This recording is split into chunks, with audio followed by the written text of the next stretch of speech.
go. Yes. We are here. We are live in full color. How you doing? What's going on, guys?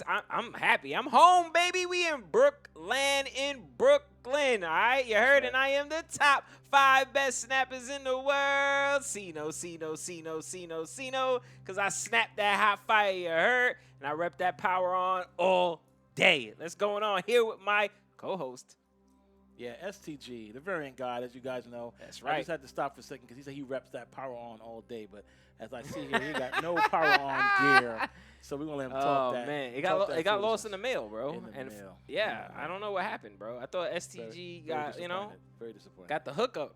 Very disappointed. But ladies and gentlemen, we are here live in BrookLAN, as you mentioned before. We have a Marvel Snap tournament going on. We have awesome competitors ready, lined up to go. We're going to start shortly, of course. We wanted to get in here and get you guys excited and pumped and see how you guys are doing for the day. So, of course, without shadow of a doubt, we have to be in the best place in Brooklyn. That is BrookLAN. Now, that location, of course, is one of the best places to come and hang out, grab something to drink and eat, play some video games, and hang out and have a good time. Yep. Great music, great vibes, always a phenomenal time. So I hope next time you guys are here in real life to hang out with myself. Food is good, y'all. Drinks are great. I'm full right now. Had me a burger. I recommend it to y'all. Y'all come out to BrookLAN, get yourself the burger. Tell them Cino sent you. All right, so we're looking at chat. What's going on here, bro? All you have to do is click that mute button. That was it. We good to go. That was it. We got chat in here. Everybody in chat, what's going on? Pawnee, Loot Muncher in the building. Nick the Great Greek. Yes, bad player in the building. What up, y'all? Let's go, White. Let me get them ones. Let's get them power on ones, the power on emotes out there. Let me see them. JJ Roke. JJ Roke in the building. Cino sent me. Yup, he's buying my burger. Cino will be buying your burger. Sorry, I can't do it. Look at you. Don't you worry. It's policy over here. All right, so yes, guys, we have a lot of awesome matches in store for you guys. We're gonna kick things off shortly. We're letting people set up, get yourself ready to go. As you guys know or may not know, the rules are very simple. You must create 3 card lists, of course, with 7 cards unique for each. You came in, the minute you start, you have to submit those 3 card lists. Therefore, we know exactly what decks you are running. That's right. Now, you can pick any of those card lists throughout the entire bracket. All right, once you move on and you make it, if you make it to the finals, you then have to win with 2 out of the 3 decks to become the champion. So very simple, very straightforward.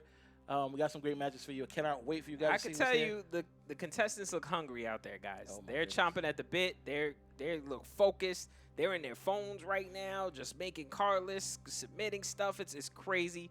They're ready to go. They are ready to go. And Raiders, welcome in Raiders. Let's go. From Call Me Sal, another Power On member. Thank you for the raid, ladies and gentlemen. 186. Shout out to you, Sal. Sal, you are the truth. Raiders, welcome in. If you're here, you didn't hear my spiel just now. We're live in Brooklyn. BrookLAN. That's right. We home. For the Marvel Snap tournament. Where we have wonderful competitors going up against each other. Rules are simple. 3 decks, 7 card difference. Use any deck you want in the bracket. Any deck? Any deck. And then when you win the championship, you must win with 2 out of those 3 decks. So you guys are in for a great ride. We have some awesome guests here as well. Guests, you say? Yes, guests. So you guys will be surprised. Hope you guys have a good time and enjoy this. Well, we're going to find out shortly. All right. Then, of course, we have some awesome things to talk about. Starting with, of course, the number one thing, guys. Shout out to Snap Judgments. As you guys know, Pulse Glazer is in the house, ladies and gentlemen. He's in the house. He's here. He's here, of course. He also helped out, put money towards the prize pool. Shout out to Pulse Glazer and his team. Snap Judgments has been phenomenal. The podcast is great. And, of course, his collaboration with Power On doing those stream teams are phenomenal. That's right. And of course, we have to shout out the group that put this together. The number one, of course, Power On Gaming. All right, put up those ones. We appreciate everybody coming in and hanging out with us, making this available and happen. That's right. So we're going to kick off things shortly. We got a few more times to go. But, of course, a few more times to go? A few more seconds to go. Or some time left to go. Same difference. Oh, okay. Excuse me. Sorry. He messing with me, but he ain't got no Power On gear.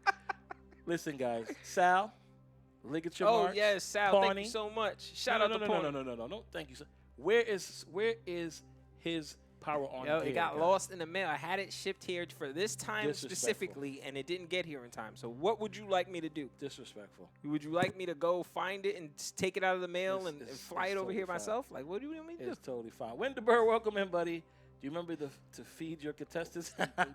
Yeah, we took care of them this time, Wenderberg. We took care of them. They are fed, but they still look hungry. That delicious food down here at BrookLAN. You guys need to come try it. They still look hungry. Okay. Well, I thought we had only a certain amount of people, but it looks like we have more.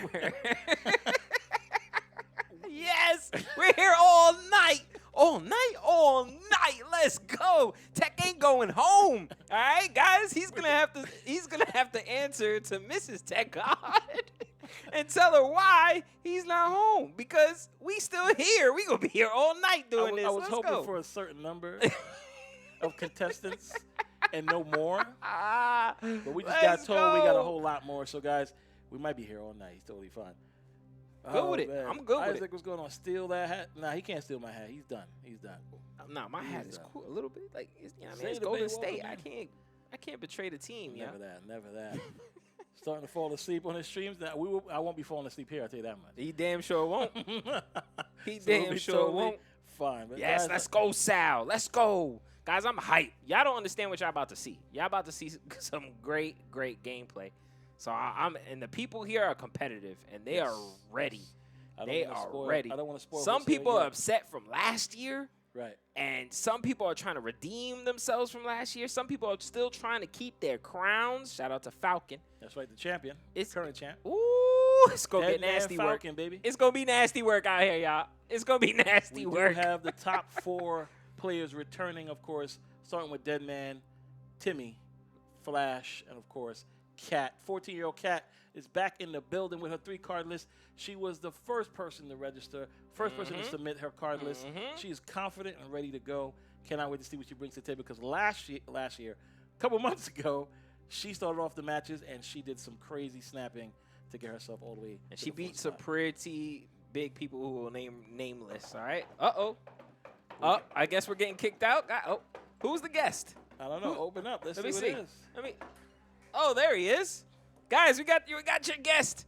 I believe. Here we go. There we go. From Brazil, y'all. Get in the shot. Are we letting him in? There we go. There you go. I'm now Russian. Hey, SDG. Are we saying hello? How are we doing this? I don't even know. We're telling these people to change their names on the stream. It's okay. We have giant screens. Hello. Yes. I'm just knocking obnoxiously just to be that person. But we're saying hello. And as we make the hello. Slightly less obnoxious in the building here, it's Perry. How we all doing, folks? And this is backwards. How did he break this? No, you got it. You're good. There we go. What's going on, chat? Hello. We're going to be starting you off here on this wonderful BrookLAN tournament.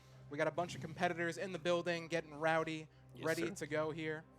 Yes, Not sir. Perry, yes, sir. by the way. It is P-A-R-R-Y. Yes. We had this problem last time. It I'm going to have happens. to It's talk okay. to my agent. Perry is a wonderful platypus, and Parry is the person who's next to me. That is correct. This is fine. And for those who do not know, my name is Guest, also known as It's Guest Gaming. You can find both of us on twitch.tv/whatever our names are down below. That is the hope. So whenever you have any questions, comments, concerns, inquiries, song lyrics on today's broadcast, please do not be afraid to say hello. Let us know down in the chat. I'm going to take out my phone so we That's can a good actually see what's idea. going on as well in the chat and say hi, because for those who do not know, I am typically never here. I live in Brazil, but I am on vacation hanging out here in Brooklyn for the very first time. This is my first appearance here at BrookLAN, and Very honestly, welcome to have you.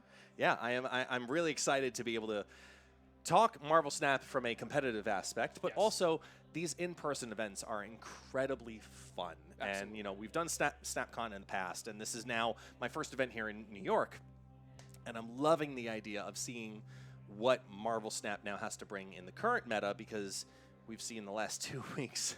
It's been wild. It has completely changed over. What have you thought about specifically the realm of Gwenpool, Arishem, and even that other card that people, you know, cease to talk about, that Hydra guy? Hydra? Hydra. Hailing Hydra. Robert something. Sal. No, that's Call Me. Call Me. Is it Robert. Jim? No. Hydra Jim? No, that doesn't sound right. Something along those lines. It Either way, doesn't matter. He's not in the meta anyway. Yeah, it doesn't matter. But Yeah. that guy, yeah, he makes an appearance every now and then, and he's cool. He's cool, nevertheless. But and he moves every now and then, just like many of our players are already showcasing, because we were out talking with some of the competitors that are going to be showcased today, and they're very excited to showcase their move decks more than anything else. Yes, we do have a few move players in there. I was actually talking to one of the players out there who said they are running Hydra Bob in one of their lists, so we might actually get a chance to Bob! see... Ah, yes, that's right. That's what it... I can't remember because he's not important. No, he's definitely not worth 6,000 tokens just to make a No. video about. Who would Never. do something like that? Anyway, Yeah. Arishem. Let's Yeah. talk about him, Yes, shall we? please. The big red guy. What do you want? Who There's- are you? Who's here? Oh, look, we have showcased Snapatite moments that are happening here on stream. We have a Snapatite quesadilla. For those who Wow. know the showcase Some of chicky what happens nut here. nuts? These are fried pickles. So for those who Oh, have never been to well. Brooklyn before, you might want to come visit BrookLAN. Yes. That's where we're having this event here today, and the wonderful people here at BrookLAN have decided to gift us Look at with that. these amazing food creations. We got a chicken quesadilla and fried pickles. You're more than welcome to dive on in or not be that sloppy guest. Probably not. We'll wait till we're off camera to do that. That's just me saying that I'm sloppy. But we're going to put these on down here because we do a Snapatite segment on my own stream typically, but this is not my stream. This is the PWROn gaming stream. But That let's is talk correct. about Arishem because that's where we were starting before the shiny objects and the warm food happened. Yes. How have you felt that the Arishem meta has kind of evolved in Marvel Snap over the last, week and a half, 2 weeks? It's Yeah. been almost. It's been a bit of a roller coaster for sure. I think the play rate was through the roof because this is one of those anticipated cards that everyone had circled on their calendar for months now, right? We get the data mines ahead of time. We know what to look for. People were saving their tokens, saving their spotlight keys, and they were ready for this card because it's fun. We Yeah. can all unequivocally say that this card is absolutely fun. Now, as far as a competitive card, we have seen it perform in certain shells better than others. Yeah. And typically, it brings out one of the more controversial sides of Marvel Snap, one of the more controversial deck types in Marvel Snap, which is Loki. I think that is one of the main homes that we've seen Arishem at a competitive level, and Loki often provides some dissonance in the community. People love Loki, people hate Loki. It provides a very, very pigeonholed way of playing the game.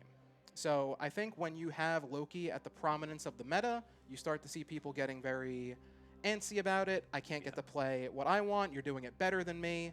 And it just feels bad sometimes. But when you're playing it, it feels great.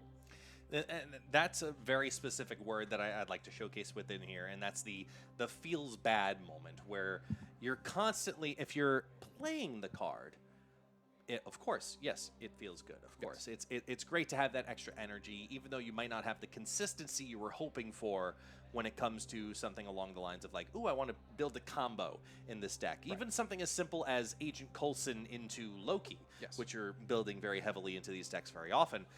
When it doesn't happen, it doesn't necessarily feel good. Exactly. But you have so much flexibility with these Arishem decks that, honestly, it doesn't even matter because just have Loki at some point flip it. Okay, you're going to That's it. call it a good day. Or have a 6-cost card plus Quinjet. Boom, play that on turn 4. Feels good. Like For there's sure. there's way too many moments that an Arishem deck feels strong, Yes. in my opinion. And it's interesting watching the progression of Marvel Snap players where they are slowly, looking at Arishem going, "Oh my god, best card in Marvel Snap. This is so much fun. I've never had more fun." 2 days later, yes, Arishem is everywhere. 75% play rate. Everybody got him. This is fantastic. This is great.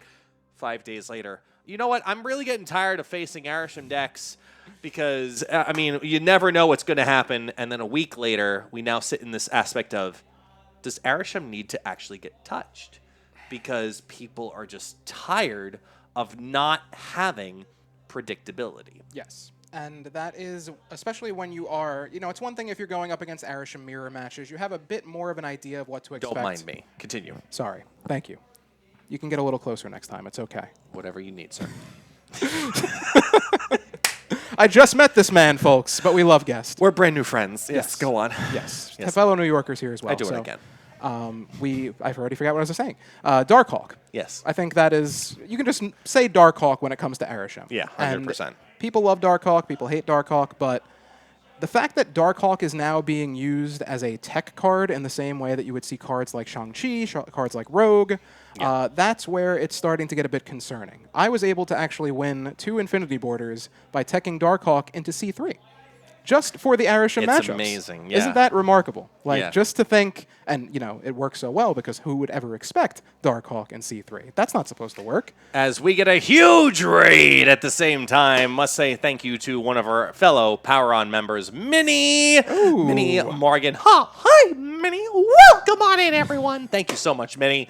Greatly appreciate the raid. Welcome Yes. on, everyone who are coming in from the Morganers side of the chat. Welcome on into the PWROn Gaming Things. For those who do not know, if I'm going to mumble, my name is Guest, also known as It's Guest Gaming. This is the one, the only, the legendary Perry Manilow, Your ladies and master gentlemen. of ceremonies of bingo every Monday night. The Marvel damn Snap right. Bingo. And our next up to get that purple check mark. So if we could go ahead and have a shout out over for Perry Manilow over on the production side, we want to get this guy up over to that purple check mark. He's like this close. I really am. It is. It's almost I unfair. can almost taste it, and it kind of tastes it's like true. fried and pickles. the fried pickles are right there, and Yes. that's how close it tastes. Yes. Like we are so close to this. We're gonna get you there, man. Thank you. So I That- really appreciate it. The Marvel is the Snap goal. community is extremely generous, extremely grateful.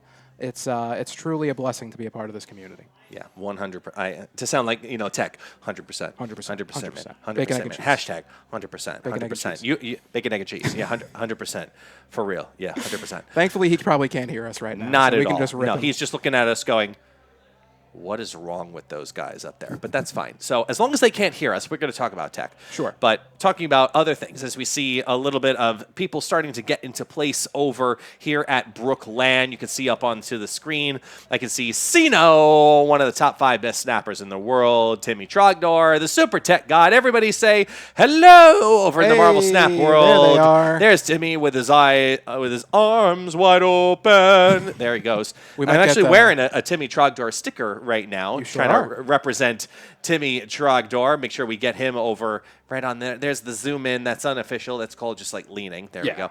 That's what they call it in the industry. Yes, Leaning. just official leaning. Yes, trying to get Timmy more followers as well. Get him up to that 1,000 that we need for the Marvel Snap Creator Program. Hell yeah. Trying to get him on in there as well. We're very close on several people, including Sino Montana, who's the 3rd member of what's typically the Marvel Snapcast. But I've been gone because I've been on vacation here in Yes. New York, and this is my one and only day hanging out here with the Marvel Snap community while on vacation because there's no reason to not be here. No matter, I love my family, but there's no reason to not be here, to be honest. Of course not. We got to put you to work on your vacation too. Yeah, so big damn ups right. the Guest working on his vacation Let's out go. here sweating with me in this hot room as we are getting ready to start this tournament. We don't need air conditioning. We just need No. fried pickles and quesadillas, which we have in front of us. As they're getting ready on the back end, they're finalizing what's going to end up being the bracket for today's broadcast, where it will be a straight-up best-of-1 style tournament as we go through our ranks. When we get to the very finals, we'll go through a best-of-3,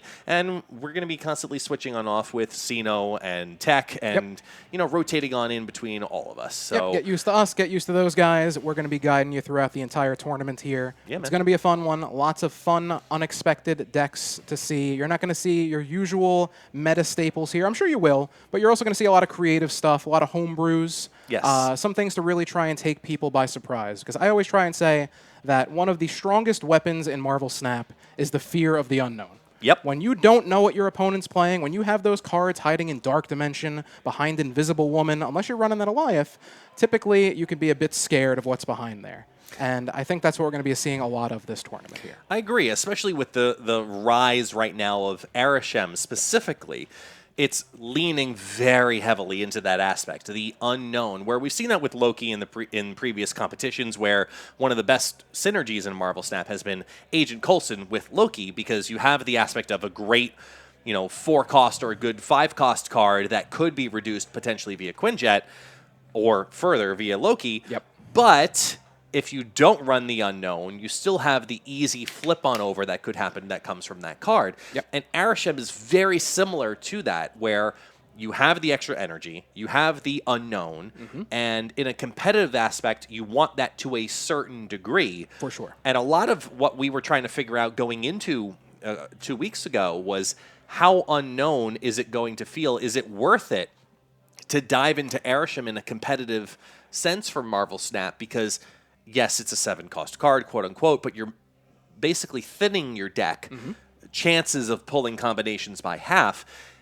As you've gone through ladder over the last couple of weeks, how have you felt Arishem decks have moved into competitive Marvel Snap? Are they a nuisance? Are they a showcase? Are they reinforcing? Are they leading? Like, how do you think Arishem specifically has fed into the Marvel Snap competitive scene in particular? I think that you're seeing a lot more success with Arishem in conquest modes and in friendly battles compared to ladder, because you have that extra sample size. If you get Brick Your Hand, guess what? You can just retreat for 1 or 2 cubes, and you live to fight another day, and guess what? If you didn't draw your Quinjet on 1, you're probably going to draw it next time on 1. I don't know about you, but I do see it's remarkable how many Arishem players happen to draw Quinjet on turn 1. Yeah, I'm not gonna lie. I see that, unfortunately, for myself, unfortunately, way too often, because I feel like every deck should be running Quinjet that has Arishem in it, but every deck that I run that has the 2 of them, you just never see them to draw it. never. But my opponent every single time, absolutely will.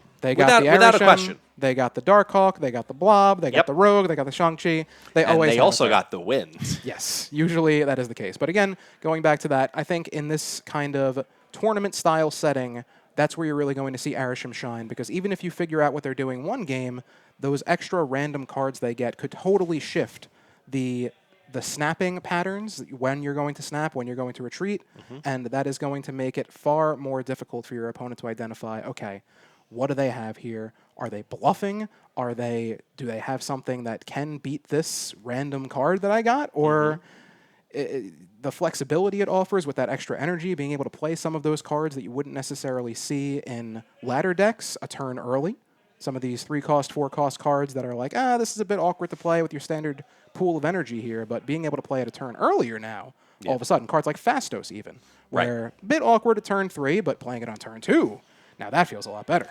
And that's a conversation for another cocktail all by itself, as we have Snap and Clap getting on ready, trying to get that pair up, as we're going to be showcasing one of our first battles momentarily here on the PWROn Gaming channel. And once again, if you have not hit that like and subscribe button down below, please, ladies and gentlemen, please go ahead and hit that button. Gaming with Flash, one of our PWROn members, our showcased creators, and a legend right now in Marvel Snap, as Mr. RNG himself is getting ready for today's event, going head-to-head. And ladies and gentlemen, if you have not followed Gaming with Flash, if you want to see some of the most fun Marvel Snap content, please, ladies and gentlemen, make sure you're following Gaming with Flash as well. Yes, you absolutely should be. He is a retro game enthusiast as well. Does a lot more than just Marvel Snap. If you're into old school fighting games, beat 'em ups especially. We were just having a big conversation about the Mount Rushmore of beat 'em up characters who would be on that. It's a lot of good fun stuff over on Flash's channel. Flash was also here for our last tournament and notably made it into the top 4, where he was hard countered by Denman Falcon. He is a noted discard and destroy enthusiast, and unfortunately, those decks can sometimes be very easily countered if you have the right cards in your deck. So Flash has taken that to heart, and he is coming back with a vengeance this time. He says, no more. I'm not running discard. I'm not running destroy. Tonight, you're going to see the Fun Police come out. I'm curious to see how he goes about it specifically, because I know Denman Falcon, I was talking with him prior to today's event, and we were just, talking, having a beer, just relaxing, and he showcased some of the decks that he wants to bring into today's event. And I know the conversations that have happened from the past several different PWROn featured events, and I can say pretty confidently, Denman is very much coming on in with this mindset of, I have to not only defend my title, but I have to show that I'm 3 steps ahead of specifically Gaming with Flash. Yes. It's interesting watching that. It's nice to start seeing some little rivalries emerge as well. Having those little interpersonal connections between your opponents, especially being in a live setting as well, the mind games of being able to just sit there and see your opponent. So much of Yes. Marvel Snap is played virtually that getting to just sit across a table from your opponent and look them in the eye as you're playing makes a whole new experience. So that's going to be very fun to see. We have just been informed of what our first contestants' decks will be running, if you want to go and break down some of what we might be seeing here. Yeah, I'll gladly do so once I figure out which link I'm going to be taking a look at, which Sure. is Well, I'll taking a look at Snap and Clap. We have 3 different decks from each of our players that they've all been asked for the same. For all competitors of today's tournament, they must submit 3 different decks. Yes. Some cards may overlap. That's fine. All those parameters have been set.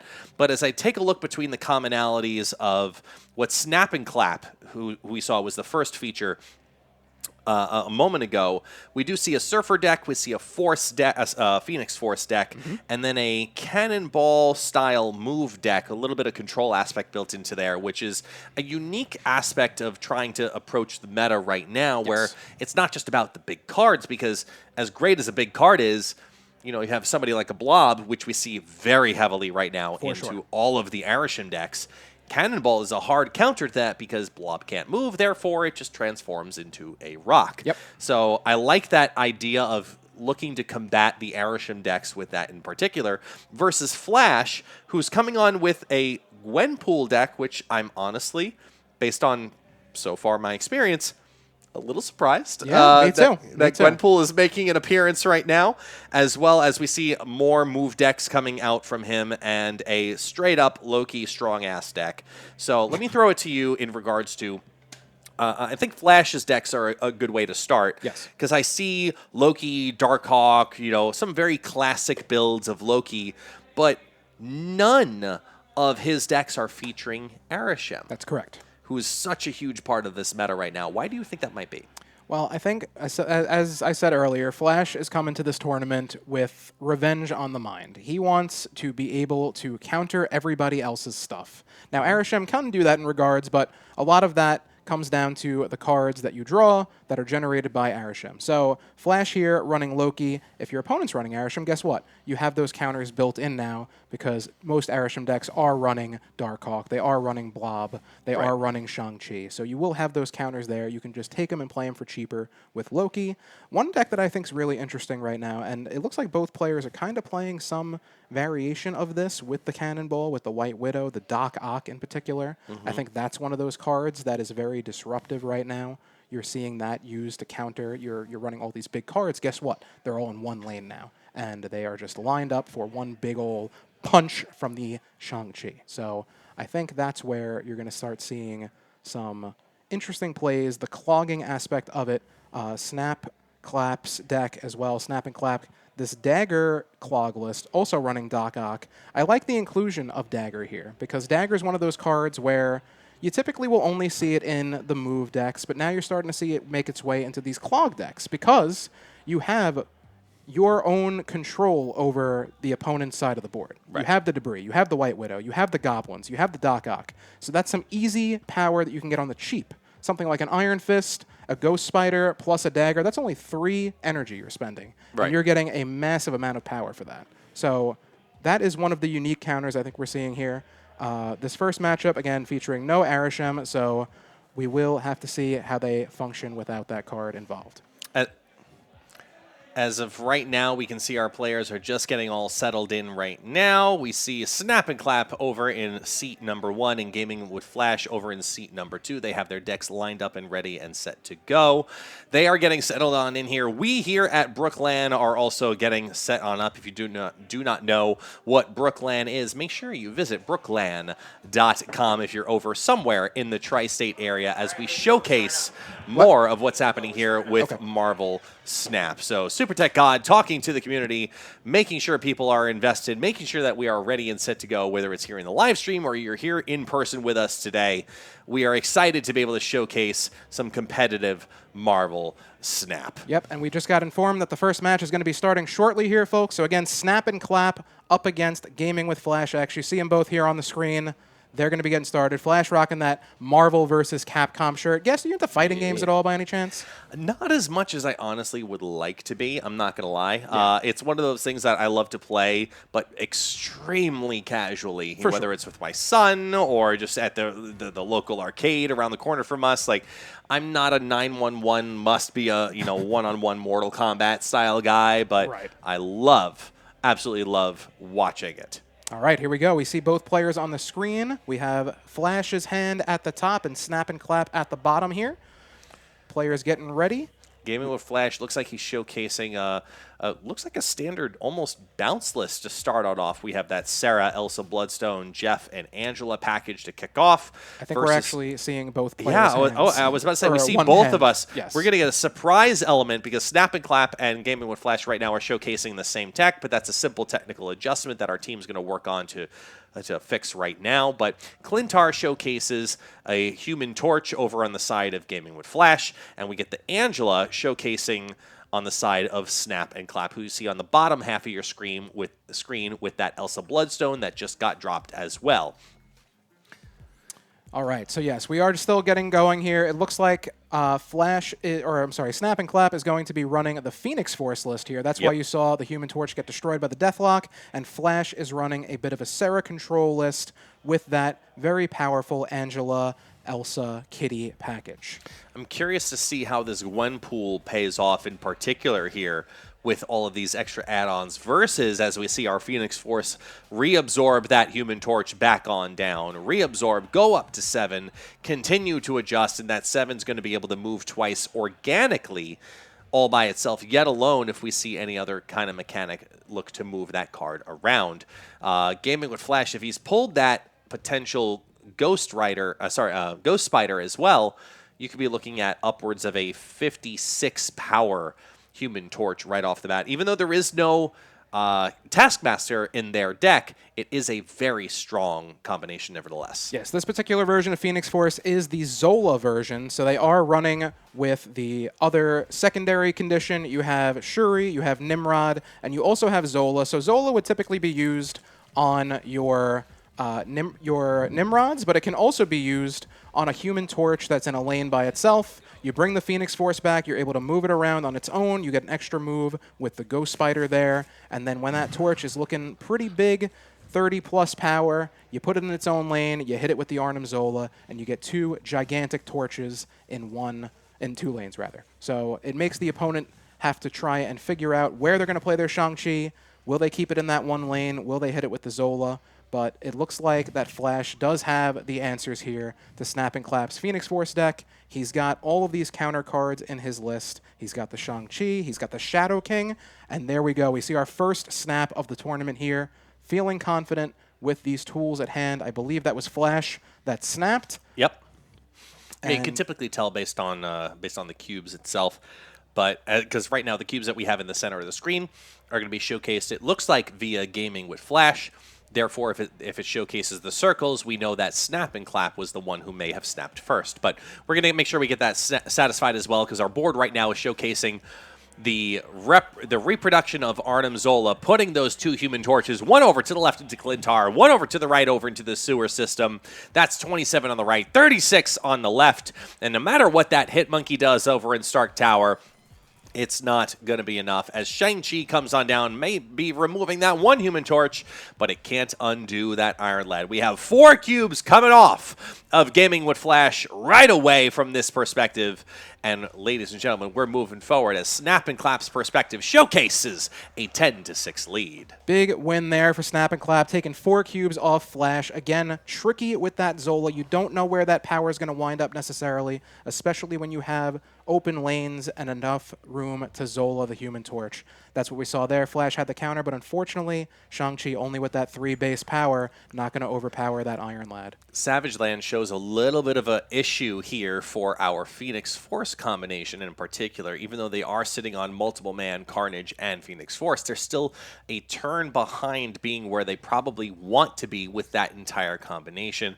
I like the Arnim Zola play that could play into here for turn 6, depending on where they go for the gen. But Aunt May's might end up giving enough of a perk for Gaming with Flash that he could be able to spill that over the top. Well, Snap and Clap here has pretty much all he needs. He's got the multiple man down. He's got the Carnage down. The Phoenix Force is going to come out next turn, most likely on the Ant Maze there. That will get an extra move on the multiple man. Those mans will be spreading, and it's going to be hard for Flash to deal with, although I wonder if he's going to opt to not play the Phoenix Force on the Ant Maze, because all of those men will actually be in Shang-Chi range if he does. If he just goes for the Phoenix Force without the Ant Maze buff, he will have 8 power on each multiple man. They will be under Shang-Chi range. Right. Still susceptible to Shadow King, but I don't know if that's going to be the play here. Indeed, it's not. He plays the multiple man on the Ant Maze, so we're going to see 11 power multiple men across the board here. It's going to not only just slide into the Onslaught Citadel, it's going to spill on back over into Ant Maze as well, because remember, as we saw from Gaming with Flash's deck, we see the Shang-Chi, but we do not see an Absorbing Man. We do not see a Shadow King. Therefore, you cannot Shang-Chi everywhere, and these 2 moving multiple men may be enough for Gaming with Flash to reconsider his evaluation of where he needs to be here on turn 5, knowing that we could see 4 multiple men drop on down with no other cards needed, yet alone could see even more of that by turn 6. So this is an interesting play here with Snap and Clap. Going for the Hulkbuster on the multiple man, that would give another move for the Ghost Spider if he chooses to play it. We did see Flash draw his Serra. It's going to be coming down this turn, so the options will be plentiful for Flash on this final turn. He does have the Shang-Chi. He does have the Shadow King. Will this be enough for him to go over the top and defeat all of these men spreading around the board? I love with the new changes to move in particular, as we see these different pieces come on down. We see the Hulkbuster come on down here at the very, very end of the moves because of how the new mechanic has been put into play.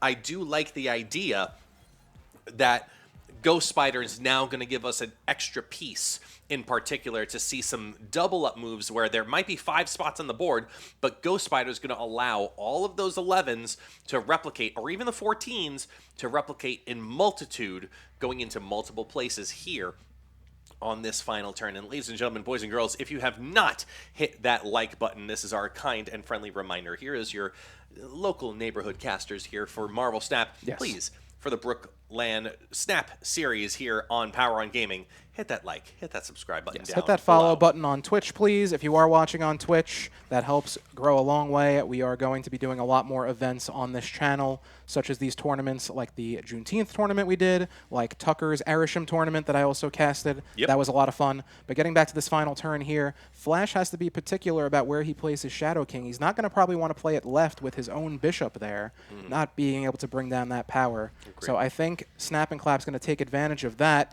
and spread to these other 2 lanes, mid and right. Here we go. The cards are coming down. Boy. I'm a little scared with that Iron Lad in particular to see where those kind of multiply out. As Multiple Man first plays over into the Ant Maze, we see all of those Multiple Men kind of resolve piece by piece by piece. 11 goes here, 14 goes here, 11 goes back over here into Onslaught Citadel. We have a lot of cards on the battlefield. That's a lot that Snap and Clap has already laid down. Is Gaming with Flash going to be able to outtake it via that last piece of a Shang-Chi as Shuri comes on for the Iron Lad? Not a good enough hit for Snap and Clap, but Elsa Bloodstone gives the reinforcement to Shang-Chi that removes a couple of pieces off of the Onslaught Citadel and swings favor back over to Gaming with Flash. We add on the Shadow King, who reduces down those multiple man. That's gonna be close. What has he got? But That final depends card on that Savage Land with the reinforcement. It's the Hit Monkey. Wow. What a swing there. Flash got the good read. He goes for the Shang-Chi on the left, taking out those big multiple men, and the Shadow King Hit Monkey combo mid enough to bring him over the edge. Just like that, even back up 4 cubes apiece. Beautiful layout via Gaming with Flash and Snap and Clap right there. But you know what? Having every single potential counter that they needed in that moment, that was just a beautiful priority swing and push. and then reinforcement on how to play defense via snap and clap. Absolutely. So now one of the things with Phoenix Force here is you typically have 1 or 2 lines that you're playing in this particular build. You're either going for your Human Torch / Multiple Man, you destroy it on turn 2 or 3, you bring it back with Phoenix Force, and then you just get big with its Multiple Man. You're just spreading those men all over the board, whereas with the Human Torch, you want to get it as big as possible, moving it as many times as you can. Sometimes you'll even get greedy and go for a Shuri first, then the Phoenix Force, get that Multiple Man even bigger. And just like that, that plan has been disrupted, guest. We see Weird World come down, so they are now both learning about each other's decks a bit more, maybe not seeing all of the cards just yet. We are now going to have that experienced because of Weird World, drawing from your opponent's deck, and this is going to screw up a very combo-centric deck in Phoenix Force here, because they are not going to draw it now. I mean, yes and no, because they did just draw the Shang-Chi from their opponent, so the fear of what could have potentially been there via the Shuri-Nimrod combination, they can kind of now lean heavily into that if they wanted to with no concern, even though they've opted to Shang-Chi out that monster from Monster Island, and I don't know what take you just the saw. large lead. I don't know if you just saw what Flash drew there, guest, but he Shoot. just drew Phoenix Force. Yeah. So if he wants, he could actually bring that monster back with And- more power now, and then wind float up. it. Yes, he can move it around. He can use that Zola that he also drew from Snap and Clap's deck and make it very unpredictable here for Snap and Clap. We see the Nimrod come down on the Krakoa. There it Indeed, is. Flash opts to go Boom. for the Phoenix Force to bring the monster back. So that's one beefy monster, and now Snap and Clap, unless he draws a Shadow King, even then it's only going to bring it back down to 10 power. There's the kitty. There's the Shadow King in his hand. Commentator So, curse. it's the curse, exactly. Now the question is, where do you play it? Where do you think that monster is going to end up being? Will it stay there? Will it move to the left? Will it move to the right? Let us know here in the chat what you all think. But what I do know is that unpredictability via the early Shadow play, the Shadow King play, Shang-Chi, excuse me, early Shadow, Shang-Chi, You got it. I want to really say Shadow King, I know. clearly, apparently, but see that. Shang-Chi is the one I want to go for. That early Shang-Chi play is potentially really going to strongly backfire. And look at this. You see Flash on screen here. He's talking out loud. He Yep. is counting. He is potentially trying to intimidate his opponent, who he is sitting directly across from. Yes. There is so much mind games going on here right now. That monster could move anywhere. He knows that he could have a Shang-Chi, or a Shadow King, rather. So you got me screwed up now. See, with I the do what I Shang-Chi can. Shadow King. They both do start what I with the can. same letters. Yep. And we do see a retreat here from Snap and Clap. Wow. A premature Shang-Chi causes his downfall because that monster just rose from the ashes to come back and haunt him. His own card doing him Yeah. dirty like that, guest. Weird World is one of the scariest and worst simultaneous locations here in Marvel Snap when it comes to the competitive scene. But in moments like this, using that snap equity and that indecision was a huge factor as we move past Muir Island and Xandar. So lots of extra bonus power, which can honestly help both players at this point.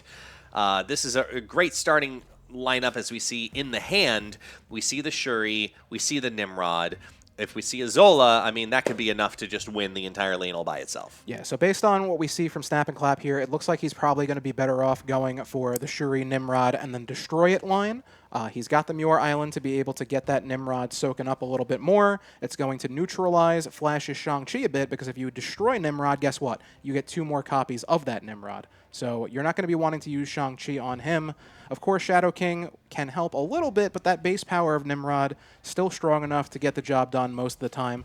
Interesting play, though, here by Snap and Clap. He just goes for the Tempo Deathlock. Yep. I probably would have held on to that just to have that option for Shuri on 4, Right. Nimrod on 5, and then you have your double destroy with Deathlock and Venom final turn. Ooh, and we get a snap right out the gate there with only 2 cards on the battlefield. Looking at the circles that are on the board, I'm pretty sure that we're showcasing the circles from Snap and Clap, so Yes. that means it was a gaming with Flash Snap, right? I would think the opposite, actually. I thought that was a snap from Snap and Clap here, considering he's got the Shuri, he's got the Nimrod. He's feeling pretty confident here in being able to get those big destroy plays. But again, I've gotten the snaps wrong so many times in the past, so I trust Guest here. It's okay. I mean, we see the circles on now. We're watching to see if we see a all-in snap back as Sarah drops into Muir Island for 8 power in and of itself, yet alone the extra reinforcement comes here going into turn 6. All the cost reductions are now in place. Lots of 1s and 2s in the hands of Gaming with Flash, and a lot of destruction and movement that could come on down from the side of Snap and Clap. We see a Venom plus a Carnage dropping this is curtains on in. For Flash here. Yeah. He's got no answers to these Nimrods. If he hits the Nimrod with a Shadow King, guess what? Or I'm sorry, Shang-Chi, damn it. If he hits the Nimrod with the Shang-Chi... I got you now with it, man. He really did. He's got me all crossed up over here. If he hits the Nimrod with the Shang-Chi, guess what? It's just going to make 2 of them instead. So this should probably be a retreat here from Flash if he knows what's good for him. But he's got no answer to this. Does he? Does he? I mean, he is sitting on some very strong cards simultaneously. He's got a lot of destruction when it comes to Shang-Chi, yes. And that can still win him one of the lanes because of how the priorities will play on there, too. The Nimrods will move out of the lane that the Shang-Chi comes down in, but it's going to spread across multiple lanes, especially with the Venom and the Carnage triggering those Nimrods. So the Venom's going to go off first, and you're going to see what happens right now, Guest. Here we go. We're going to flip on over 4 cards into the miniaturized lab. It's going to have an Angela. It's going to have a Mysterio Illusion. It's going to have the 3rd Illusion flip on down. Give another reinforcement of 1 over to that Angela. Here comes the Mobius for 3 power. Give another buff over to the Bishop and the Angela, and a big ol' hit monkey on top as he steals up to 23 power in the right.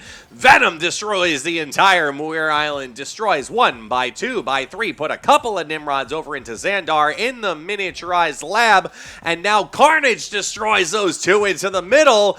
That's going to put Nimrods over in the left and the right, and 26 but where's is the real one? What swings where's the the real miniaturized one? lab. There it is! And with a swing at the last second, he steals the cubes away with the perfect placement of the Mysterio. I got to give Flash some credit there. I thought he was cooked, but he did the math. He planned it out perfectly, and he had the real Mysterio exactly where he needed to be. Huge 4-cube win. Snap and Clap now clinging to 1 cube as his tournament life is on the line. He's got to win now because we're in high stakes. We're in 3 in a row consecutively to try to stay alive here against Gaming with Flash. Mr. RNG himself as Shadowland presents some love as we see a couple of big discards also come from Sokovia. So just like that, one of Snap and Clap's lines is gone in his Nimrod. Without the Phoenix or the Torch or the multiple man in hand, he's in a bit of trouble here. This is a very combo-centric deck. And having... Yeah, these are some rough locations here for Snap and Clap. Flash is feeling mighty good right now. There is that small potential chance that he may have to play also into the line of Deathlock the Ninja, then bring back the Ninja on Phoenix Force with Hulkbuster on 5 Phoenix and a Ghost Spider, maybe? I mean, you destroy the Ninja, you play the Shuri on 4, you have the Phoenix Force on the Shuri to bring it back, but that's only 1 lane. That's not going to do it. It looks like that is what he's gearing up to do, though, here, as he Hulkbusters onto the Ninja. Flash throws down Elsa. With the Ninja already there, that Elsa buff lane is starting to cook already. I expect you'll probably see a Mobius come down this turn. Not too useful against Snap and Clap's deck because there are no cost-reduced cards, but it looks like we're going to see Snap and Clap go for some man spreading here with multiple man and Ghost Spider. Yeah, he's trying to figure out how he can salvage anything right now, because if you see the Elsa Bloodstone into the Shadowland, you know that that's going to be a stack lane at some point, whether it's turn 5 or turn 6, depending on the move cards that are in hand. So you're now trying to reinforce what is going to happen in Sokovia and Wakanda. So by putting Shuri into multiple man, into Ghost Spider, he's trying to spread wide and see what sticks to the wall. Yeah, I don't necessarily agree with the line he has there. I feel like last turn he probably would have been better off destroying the multiple man, considering he does have the Phoenix in hand. That would have been his only real hope at winning this. But Flash throws down the Sarah. He's getting up for all the counters on the end of the turn. He will not have priority on this final turn here, so Flash is pretty much just sitting back, licking his chops, getting ready to counter everything that Snap and Clap has here. Yeah, he's sitting on that Shang-Chi, he's sitting on that Shadow King, but there is a small world where the Shang-Chi misses consistently. Oh, it's not going to hit anything. There's nothing 10 power here. Exactly, and now it's just a 4-3, so it could be a waste of straight-up energy. It depends on, honestly, probably the play of the Shadow King more than anything else, in my opinion. I think you're probably going to see Bishop. You're going to see Gwenpool come down for pure stats. 6 power is nothing to sneeze at. And then maybe a Shadow King to reduce one of those multiple men down to 3. Snap and Clap here, really not working with too much. Only going to be able to play 2 cards at max. The Deathlock over in the Wakanda will give him some extra power. Those cards won't get destroyed over there. But it's not looking good for Snap and Clap here. He's trying to figure out where destruction doesn't necessarily matter, like in Wakanda, so you just put into 3-5 for good stats on down, and with the stacks of what's left, I mean, there's not a lot. There's not a lot to work with. I'm looking at where the stacks could potentially be had in specifically Shadowland, where you do get the reinforcement, and you'd have to play probably Shadow King on 2. Right. Sorry, not on 2, as the third card in that lane, as we see the Human Torch drop down for 6, plus the Deathlock, which destroys nothing in Wakanda. Here comes the Shadow King into the Shadowland. That's going to swing Shadowland. Gwenpool steals the Sokovia. And just like that, ladies and gentlemen, from PWROn Gaming himself, taking down Snapclap, it is the one and only Gaming with Flash X. Strictly business here for Flash. He has come to not get knocked out in the first round. He has come here to win this whole damn tournament. Yep. Synergies be damned. Favorite archetypes be damned. He is coming here to win, and he sure did for that first game. Excellent game from Flash. Snap and Clap, unfortunately eliminated, but thanks for coming out here, supporting the local scene, trying to grow this competitive Marvel Snap scene. Good showing, and hopefully we'll see him again soon. I have a very safe feeling we will see them again soon as well. And it's interesting knowing Flash in particular and how competitive he gets, as fun as he is and as lighthearted, and especially in person. If you've ever been to his stream, you know. You see him firsthand, you talk to him. He's such a lighthearted guy. And now it's time for a competition. He turns on game mode. Game mode. And just slowly, piece by piece, cube by cube, decides this is how today is going to go on down. Is this setting the precedent for what's going to be happening here at BrookLAN? We're not sure. I just know that I am really excited to see if this is how our opening match has already started. We've got several rounds of exciting Marvel Snap to decipher on in. I know Sino and Super Tech God are going to be coming on into the studio here to take a look at the second match for our showcase as well. Yep, so we're going to be getting that set up. We're going to be throwing it to break in just a moment here as we get our next group of casters. We'll be rotating throughout the event here. Yep. So you'll get, if you're tired of us now, you'll at least get to experience some Super Tech and some top 5 Sino. There you go. One more. Yeah. Yes. And I will say, until it was showcased in chat, I never noticed it before, but I must showcase it right now. Mr. Parry. Yes. It is oddly familiar how much you and I do look alike. I will say that. Yeah, people were saying that, weren't they? Yeah, I noticed it in the chat too, and I must say, and chat, please let us know if you agree. We saw it in the chat, and it's like, wow, we never noticed it. But now that we're literally in person, sitting by side by side, I'm like, you know what? The hats, the beard. What do y'all think? Are we crazy, or is chat crazy? Now, I will say the chair is doing some work here right now because Guest towers over me, and I'm 6 feet tall. And I'm 6'5". Yes. So yes, you know the chair is helping out right now. We're with evening the the playing field a little bit here.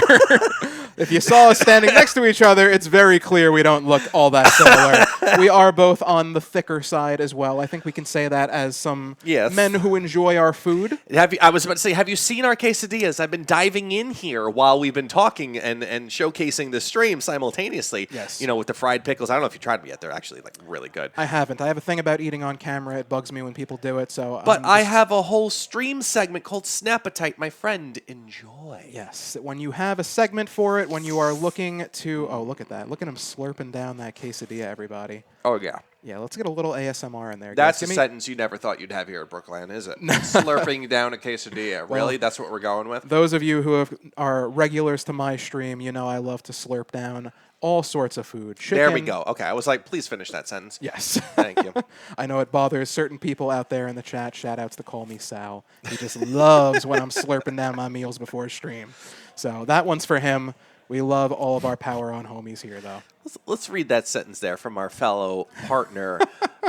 Call me Sal. No, Ooh. we have not received enough donations for me to be feeding my fellow co-casters. No, you'll find that on the OnlyFanalos, though. Yes, hashtag OnlyFans, and you'll see no command pop up. That's for damn sure, as we've learned via Twitch parameters. Family-friendly stream here, folks. Family-friendly. Family-friendly with all of the pickles. Now, Yes. with that said, we're going to be getting ready here for the next round here over at BrookLAN. Sino and Super Tech Guard are going to be coming on in just a moment. We'll be back in just a moment as well, Yep. and we'll see what happens here in the, well, I guess we can call it inaugural PWROn in person, because this is That's not the correct. first event here at BrookLAN, but Correct. this is the first via PWROn Gaming. The first event powered by PWROn Gaming, guest. So like the big way you shout-outs word to that. Super Tech God and the PWROn Gaming crew for helping sponsor the event. Same with Snap Judgments and Pulse Glazer, donating for this wonderful prize pool we have for our contestants here. So big ups to them, and for BrookLAN for providing us with this great food and this venue as well. So we'll be back after these messages, guys. Stick around for more competitive Marvel Snap action.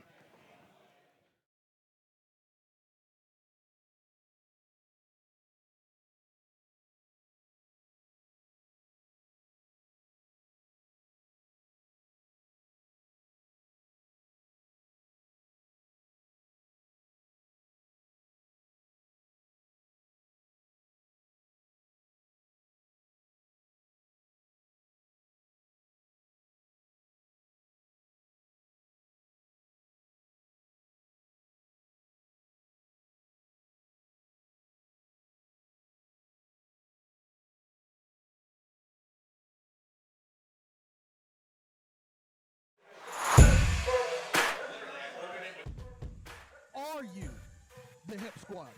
No. Captain Marvel jumping to the left. You guys are fancy. Yes! Oh my! That's 3 strikes already. Team Yellow wins Snapperty. He has gone undefeated in the ring. Taking it back home with me, ladies and gentlemen. That created a very interesting meta. It's going to be epic. We got some awesome competitors here. +1. Misty Knight going to the right. Gets him over the Gonna top. win it. And Rocco Sacco wins it in an amazing final game. Rocco Sacco is your SnapCon 2023 champion.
Let's All right, go. welcome. Flash What with a the victory. match, That was crazy. wasn't it? That was crazy. Listen, guys. Sino was like, this is going to be a crazy match. We saw all those wonderful multiple men, and all right, we saw all those wonderful cards on the screen, and of course, we thought it was over for Flash, but he pulled through. That's right. Got the W. Cannot wait. Great matchup. That's right. We are on to the next round. So that's how it works, guys. We'll be having, of course, single elimination. So Flash is on, Snap and Clap is off. But, of course, he's hanging out, having a good time. There are other Marvel things here. Keep your head up, Snap and Clap. You did great, man. Exactly. Especially the Marvel Champions table. Guys, of course, if you're in here in the stream, go check out the table after you lose. Have a good time. It's an awesome card game. Awesome people over there teaching it. So, yeah, we'll go over there later so you guys can also see it as well. Yes. This was great, man. And shout out to Snap Judgments also for the sponsorship. Also, PWROn, which you guys are watching on right now. It's been crazy already. A lot of people with some exciting games out there. You couldn't see the rest of them, but everybody's cutthroat out here. They're not playing no games out here. They're not taking no chances. Right. There's no big snaps going on. There's, the most entertaining game I think was on the screen. So you guys were fortunate. Because we saw a game where Love Zach and Dev L Pool just snapped for 8 right off the bat. Right off the bat. All right, but nonetheless, guys, we had 32. Now we have 16. Hey, there she is. And, of course, we're starting with Cat, top 4 of the last tournament versus Kevin Bacon. That's right. And there not he is. the Kevin Bacon. Mic check. Hollywood. Check. Kevin Hello, Bacon friends. From Snap. That's right. We're starting at top 16 round. Find your partners. We've got Captain America versus Garzon. Elimination also, guys. So raise your hands. Find yourselves. We've got Gatos versus Dev El Pool. Let's see what chat.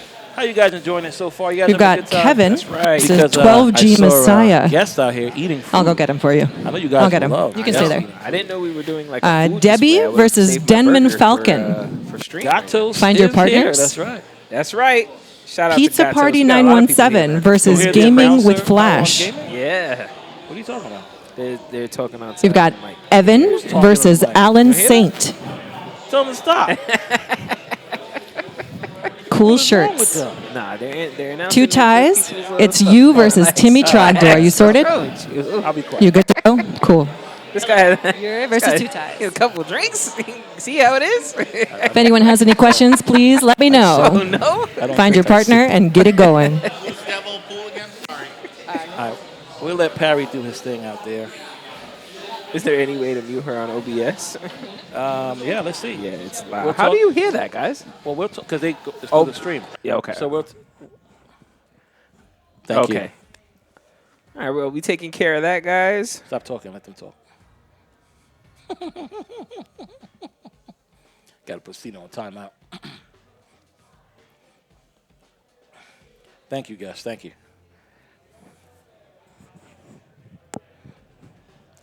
We apologize. I couldn't hear them, so. I thought you said stop talking. Are we good now? We all good? You only can hear us now, right? Chat?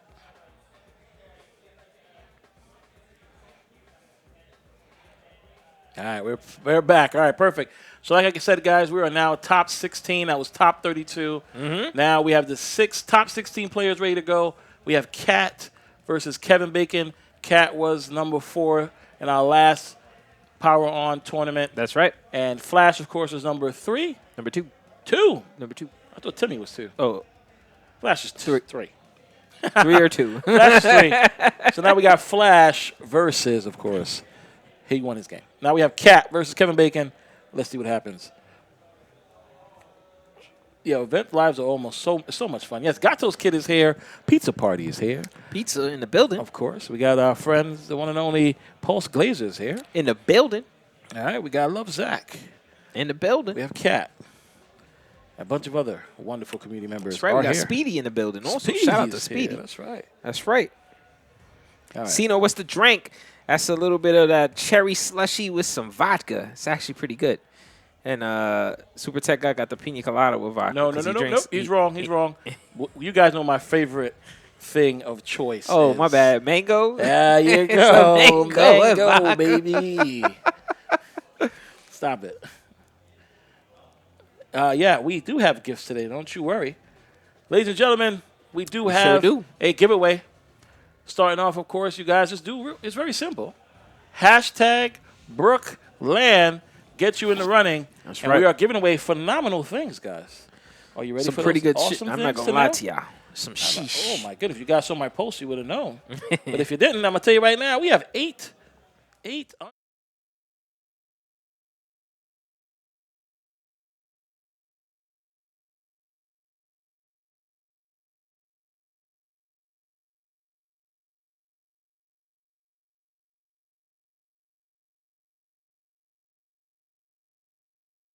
Oh. Hashtag BrookLAN. Get your name on that list. Mm-hmm. And make sure you guys stay in chat, because if you leave and you're not a follower, It's over. you're gonna get skipped. Yeah. He's cold like that. I've seen him do it. 100%. I've seen him do it. It's cold, guys. Be a follower. Yes. In this Oh, case. sound like a match is starting. Ooh, sound like We're we about to getting get ready. to it. I can't wait, y'all. Let's go. I've been hyped for this all week. Let's go. Repeat the last minute. What I said.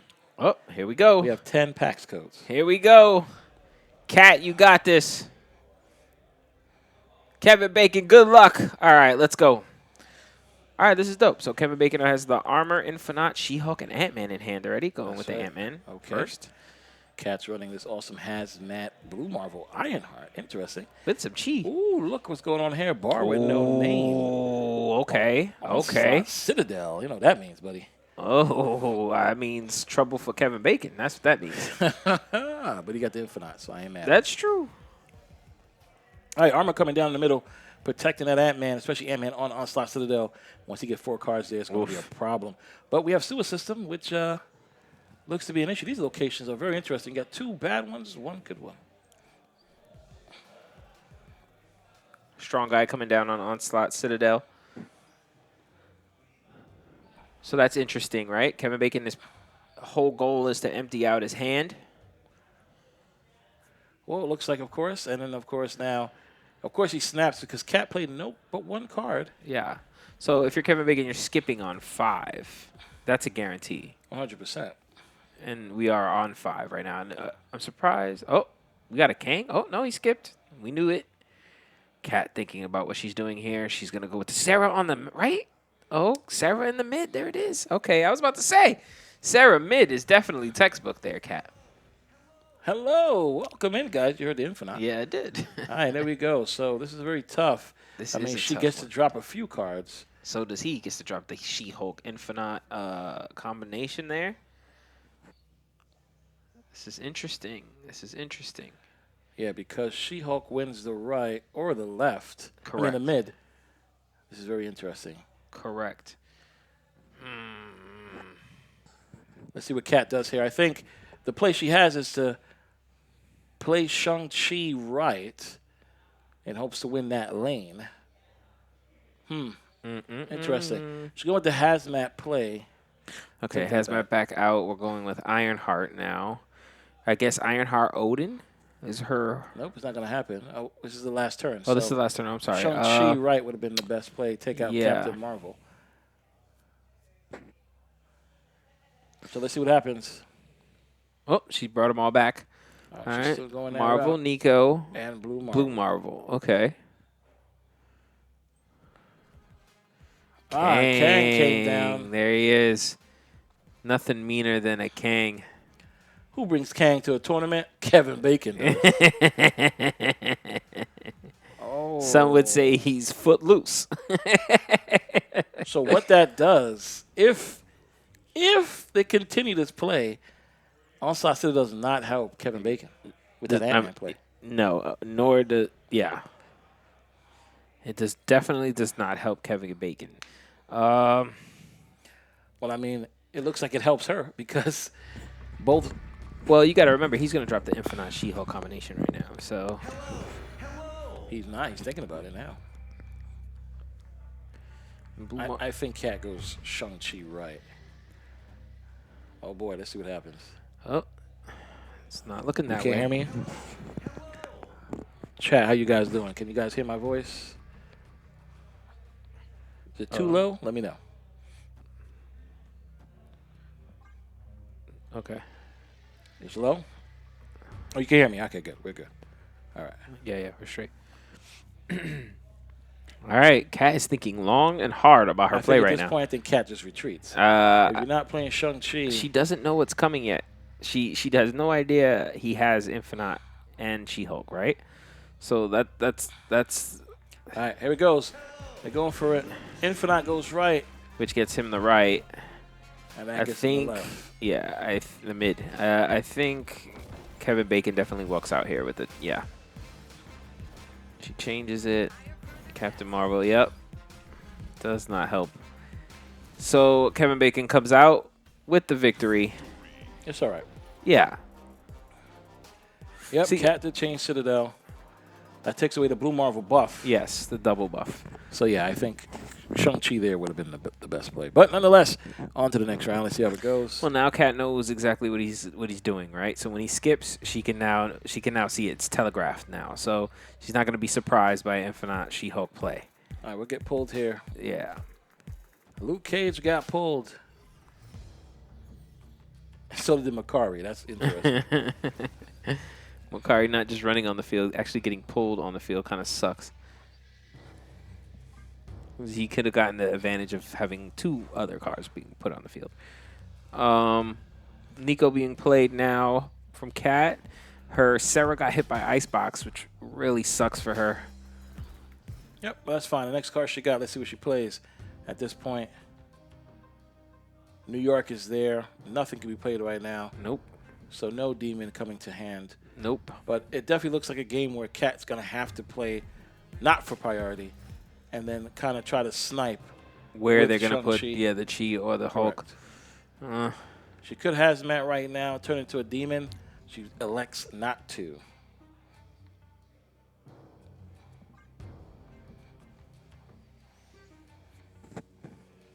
Looks like Kevin Bacon was going to play the Kang, but starting to rethink it. Correct. That game, she could have just done that, I think. Would have been change bar with no name Yes. for her to win. And then Shang-Chi to right.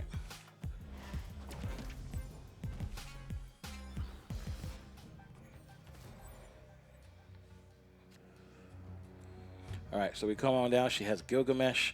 She has the Blue Marvel. She cannot afford to change the Blue Marvel.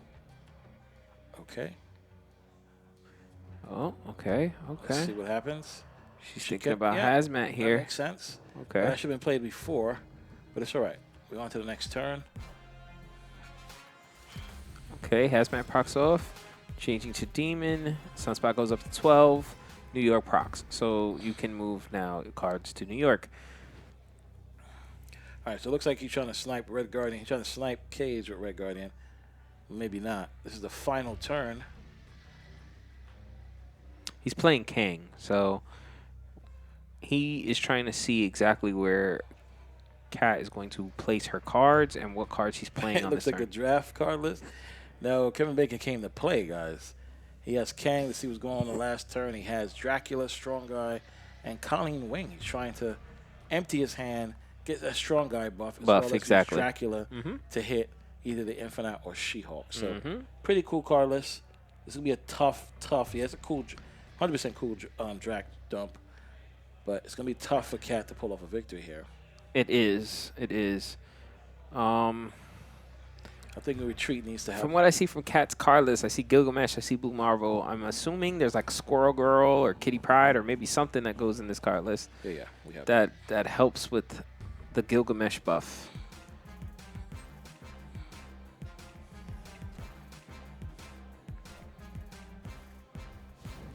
It's Hawkeye. It's Hawkeye. Okay, so, okay. All right, so that's a great play by her. Yes. And I All think right. if I'm her, I'm sticking to that. Yes. So Kevin Bacon now sees exactly where everything went, how it's going to be played. Kang coming in clutch. If I'm her, I'm keeping it the same way.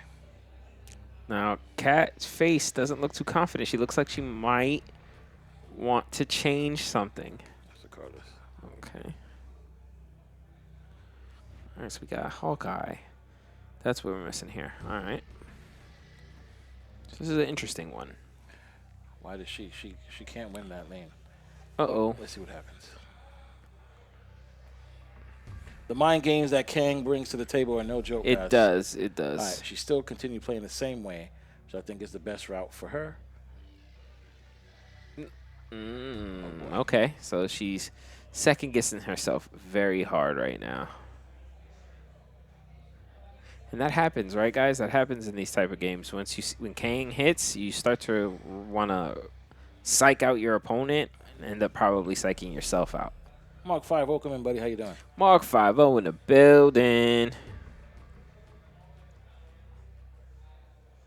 All right. Yep, she kept it the same way. Let her end her turn. Let's see what happens next. Kang mind games are real. They are real, Sal. Yep. They sure are real. And then we got the snap. And There she goes the retreats. retreat. Yep. Smart by Cap.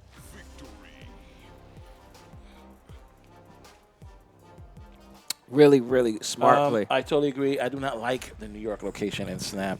It is one of my least favorites. I like to turn that off. It's definitely a wild card. Lori, welcome in. Lori, how you doing? Thanks for that bacon, egg, and cheese this morning. Yes. Lori, that looked great. Ooh, All right, Elysium. we have two awesome locations Utopia here. Utopia and Elysium. Helping out both players right now. This is going to be an interesting matchup. Let's see how it goes. And don't forget, guys, this is single elimination, so everyone is playing very cautiously. That's right. It was tasty. Glad to hear that. Okay. We got the Angela Jotunheim. See, we gave you two great locations. We're going to give you one really trash one. So, Jotunheim it is. Now, she has Nico right here. Have you memorized all of your Nico signs? Like, when you see it, can you tell what No, the Nico? No? of course Okay, not. you haven't. Okay, good. Neither have I. That's a plus for either her or somebody else. Yeah, exactly. I know the double Yeah. means just, get two cards. I know what is copy, but I have no idea what this is about to do. It's almost 1 a.m. there, but we're making you hungry talking about bacon, egg, and cheese. That's how we do. So she went with the Sarah on the right. The +2 to the other Yes, card. yes. So Sarah with Elysium is phenomenal. Sarah with Elysium and Utopia is even great. yeah, but would you have put it on Jotunheim is the Yes, question. you Okay. would've. Okay. Because right now you just want to make sure It was you get turn board 4. space. I love it, but I don't know if I would have. You're gonna go down 3 power, right? No, you're not, bro. Oh, Luke Cage 2 is on the power. board. Oh, Come Luke on, Cage. what's wrong with Oh, I you? didn't see Luke Pay Cage. My attention. bad. My bad. She know what she's doing, guys. Cat outsmarting me too. Snap comes I down. was looking at Kevin Bacon's side too much. Exactly. Thank you, Skill Theory. He don't see the cage is there. Tino was blind. Lufku banned. All right, so we got the Iron Heart play. There it is. It's going to be a fat Gilgamesh, guys. It's going to be a fat Gilgamesh. Every time I hear hello, I think somebody is following you. Give me a sub or follow me on my channel. Sorry, buddy. You're I'm a long all way messed from up home. now. I'm going to have to turn that off. Yep. Because every time I hear hello, I'm like, thanks for the sub, guys. Thanks for the follow, guys. You know, other people play Infinite out here, guy. Ooh, look at that buff Gilgamesh is about to get now at a 3-9. So I think Ironheart should have went on the right, and then you drop Gilgamesh, and then you drop Odin on the last turn. Oh, this is the final turn. Yes, you All right, here can't it drop goes. Odin anyway, yeah. I think she wins. Did she snap here? She did No. snap. Oh, did she? I think so. It's 2 for 4, yes. It is a snap, yeah. All right, guys. Gilgamesh. It's about to be a chunky Gilgamesh. Does he play? Does he play Kang? He's got the Infinite there, but he's saying, okay. He's not going to play Kang. Okay, no. He's going to go with the, of course not. He's going to go with the Infinite All right. Ant-Man. Gilgamesh had to go left there to win. I think Kevin Bacon might have it. Yeah, Gilgamesh had to go left. Yeah. It hits. Oh, the no, save. But it's still not enough. 10 is 28. Yeah, not enough. Gilgamesh had to go in the mid. Yeah. She should have put Gilgamesh in the mid, correct, yes. Or on the left, I think would have helped her too. 28, yeah. Okay. It's okay. You know, at this point, you just keep your head up. You keep your head up and you play what's in your hand. That was a fat Paul. turn 6 indeed. All right. Shout out to Kevin Bacon. Yeah, comeback is real, ladies and gentlemen. The comeback is real. We have a limbo down on the field. Let's see what the next location may be. That means the game's going to 7 turns, and it's Vormir. The Abuela, I agree with you. Sucks I think we are going to see a comeback. I'm rooting. I picked Kat, so I'm rooting for her. We got a comeback happening right now, guys. Watch. Pass mine, please. All right, so armor coming down. At this point, you should know already, Kat, that he's going to be playing his cards there to be protected. He knows you have the Shang-Chi. You know what's going to go there. So let's see what happens next. Now, Fog World's Gem is up. Nobody's going to play Vormir, it looks like. Ooh, Red Guardian taking out the Nico. Kevin Bacon's always trying to snipe her best cards. It's not happening. Always going for the other cards. Yep. All right, Captain Marvel being played. Captain Marvel could save the day in the middle. Strong guy coming down. We have Captain Marvel on the right. It's funny, a Fogswell gym during a friendly gets you nothing, doesn't it? Of course not. No boosters, no nothing. We need to fix that. All right, Server coming down on the left is perfect. Yep. Because now you have so many turns left. Hello. Okay, now you have Blue Cage, and you have Hazmat, you have Blue Marvel. I think Blue Marvel played on the right now. Saves her. Because all she needs to do, oh, there it goes. She can hear me. Yeah. Hazmat in the middle, because this way you can kill the Hazmat and not worry about, Luke Cage first, of course. Yep. And not worry about that middle location. That's right. She can also play Gilgamesh too, so we're good. So I think Hazmat. Yeah, I think, okay, he's playing Kang for sure. Yes, and that's smart by Kevin Bacon. See what she's playing, kind of snipe it off. She knows exactly what to do here. That's perfect. There it is. See, so Kevin has the advantage of seeing what's happening and deliberating whether he wants to retreat or play it out. That's right.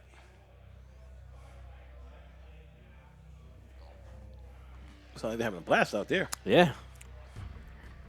All right, so that is the best play to go with her. Yep, she should definitely play the middle game because she knows he cannot win the middle because he has to destroy something first. Hazmesh or Gilgamesh.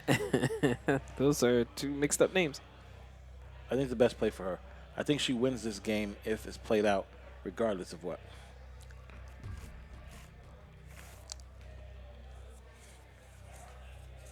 Yeah, okay. All right, Gilgamesh. She's thinking about Gilgamesh right now on the left. Well, I guess she can gas him, right? She's waiting for that infinite drop, right? Oh no. There you go. And that she has Hazmat now. But like you said, you could put Hazmat on the mid to destroy, but she's gonna use the 2 power. She's waiting for Kang. Kang, there it is. All right. Oop, Hazmat procs off. All right. So like I said, her game plan should be Hazmat, Gilgamesh mid. Hazmat, Gilgamesh mid. Yes. Okay. Because your opponent can't play in the middle. Correct. They haven't played yet, so you win the mid. He's going with the so Dracula even if you play. do Hazmat mid and Gilgamesh right, that's a victory for you. He's going with the Dracula play, and he's going to 50-50 it, I think.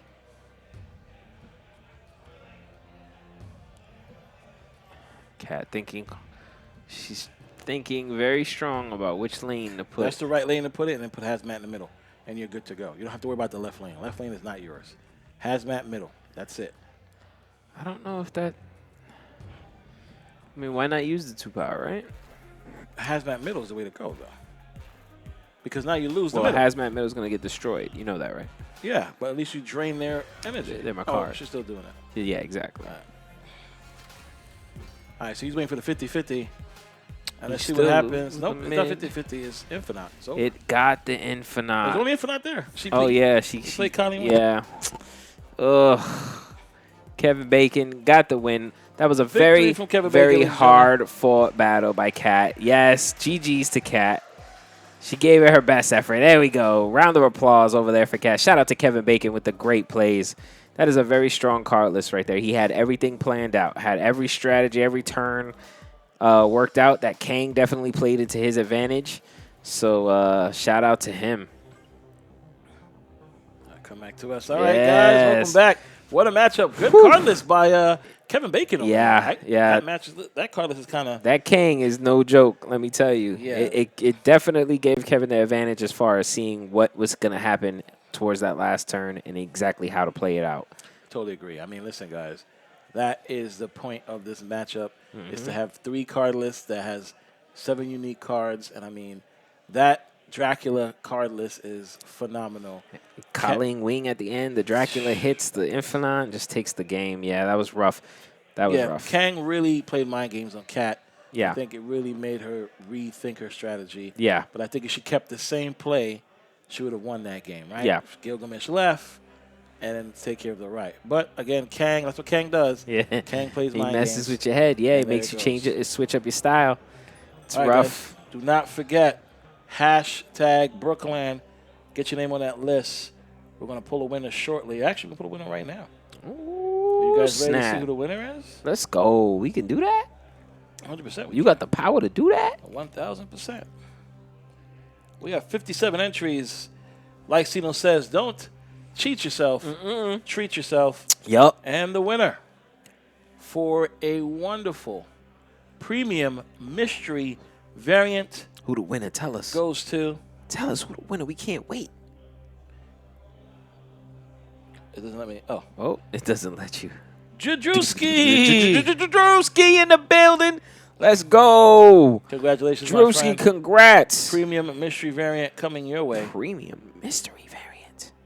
Congratulations, Drewski. Premium mystery variant, bro. Not just any variant. A premium mystery variant. That's right. All right, so guys, we have prizes we're giving away for the entire night. So much so we have to give away another one right now. Right Sounds now? Good. It sounds good. Another one? Right now? All right, Yeah. let's do it. Let's do it. Let's do it. Let's do it. All right, now we're jumping around. Let's pull a winner for one of those PAX codes. How you guys feel about that? Oh, we doing a PAX code. Oh, you're not We playing. could do one right now. You talking that real good stuff. You guys- All right, cool. You guys want a PAX code or you guys want Oh, 500 I see the credits? BrookLAN's happening. They getting in there. They want it. What y'all want, PAX code or you want 500 credits? Let me know in chat, guys. Credits? Credits. PAX? Credits? Credits. PAX is tied. Credits. All right, credits it is, guys. 500 drinks. We're No, going- we can't we're give going you to that. the credits. All right, we're PAX. pulling a winner for the credits. Here it is. Who that? Who And that? the winner is Nazgalskar. Nazgazkar, because that's how he said it. I hope he said your name right. And congratulations. Did I say your name right? It's 500 credits, my friend. No. Congratulations. Nazgazkar. Oh, yeah. What mods do we have in chat? White Wing Brady, you here? Can you keep a list for me, please, White Wing Brady? We have. Oh, Ligature. Can you please keep a list of our 2 winners and what they got? Yes, ligature. All right. I'm going to pick one more winner because we got it like that. What? And which one we doing? Let's do Untapped Premium. We doing Untapped Premium right now. Let's go. All right. You guys need that help with Untapped? Trying to see all the latest, illest meta card lists? Let's go. Here we go. We got a code for you for free. You guys good with the Untapped Premium for 1 month? Oh, you need this one. All right. We're going to make it happen. We're picking a winner. Oro. Congratulations, Oro. Oro in the building. Let's go. Congratulations to you. free. Untapped for Premium free. Untapped. Let's go. I'm jealous. There you go. All right. Congratulations to all our winners. We will give you guys your Congrats, codes. guys. We'll reach out to you if we need your Snap ID, which I don't That's think right. we do at this point. So we'll make it happen. But now we might as well give away one of the PAX codes, right? Ready? The other 3. you just give away. Everybody gets something, right? You get a giveaway. You get a giveaway. And the PAX code winner goes to Let's go. Who? Jake Bit. Jake Bit, you get the PAX code. Let's go. Captain America is in your future. And you know where Captain America is from? Jake Bit, do you already have Brooklyn. You already That's have right. it? If you already got it, Jake Bit, let me know. We'll pick someone else. I mean, All right, I already just have roll it. it Just again. roll again. We're going to roll again. Shout out to Jake Bit. He already has his PAX code. He already has his Captain America. Alpha Yeah, 2 matches down. Okay. T Bag in the building. Let's Alpha go. T Bag. Alpha. Alpha T Bag. Alpha. What do you want me to say to you?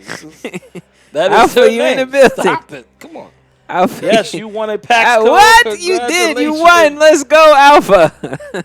You never win anything but here. That's right. On BrookLAN. Are we out of here? I don't know yet. Are we out of here? Hey, I just want to tell you both, good luck. We're counting on you. What's the matter? Yes, something's wrong with Gus. Of course, Gus is. Something's wrong with Gus. He probably been drinking way too much. Speaking of drinking, you guys want a cold beverage? Come on down to BrookLAN. Get yourself a cold slushy. I know 7-Eleven was yesterday, but today is 7-Eleven for everybody at BrookLAN.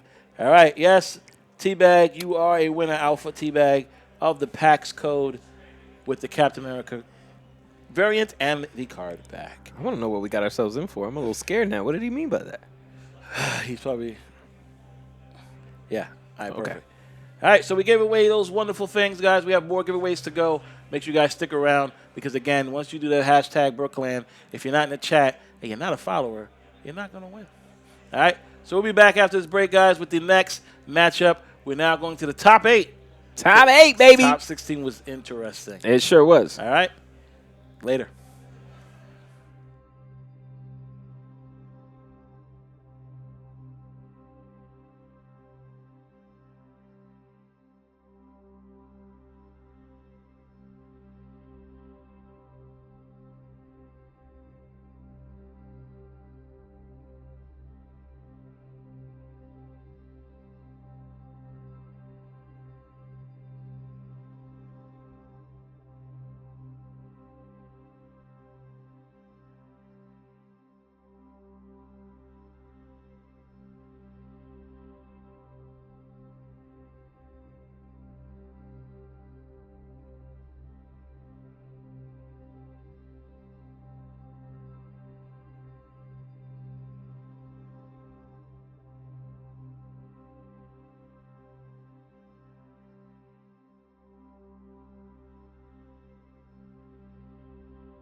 Are you the Hip Squad? No. Captain Marvel jumping to the left. You guys are fancy. Yes. Oh my. That's 3 strikes already. Team Yellow wins Snapperty. He has gone undefeated in the ring. Taking us back home with me, ladies and gentlemen. That created a very interesting meta. It's going to be epic. We got some awesome competitors here. +1. Misty Knight going to the right. Gets him over the Gonna top. win it. And Rocco Sacco wins it in an amazing final game. Rocco Sacco is your SnapCon 2023 champion.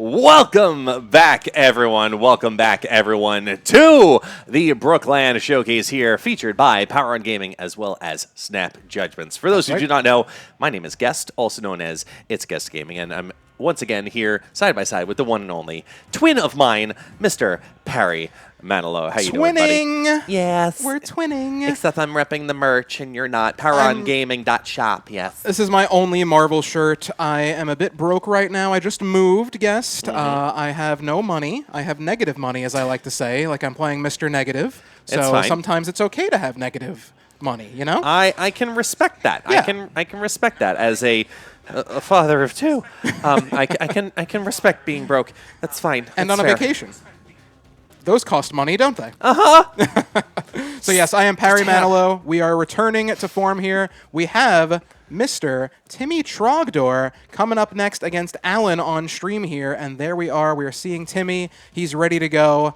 He is a move player, so we're going to be seeing if Timmy's going to be playing some move here up against Alan Saint. One of his lists here includes some move cards as well, like Nightcrawler, Kraven, Jeff, Silk, Werewolf, Captain Marvel, and then some other fun cards here like Sandman, Spider-Man 2099, Guest. We might be seeing a rare instance of Miguel O'Hara on stream here. It is a unicorn moment, specifically because we've heard rumor that there is this random, mystical, legendary 2099 deck that exists in Marvel Snap and is one of the better performing decks according to the one and only Glenn Jones from Second Dinner.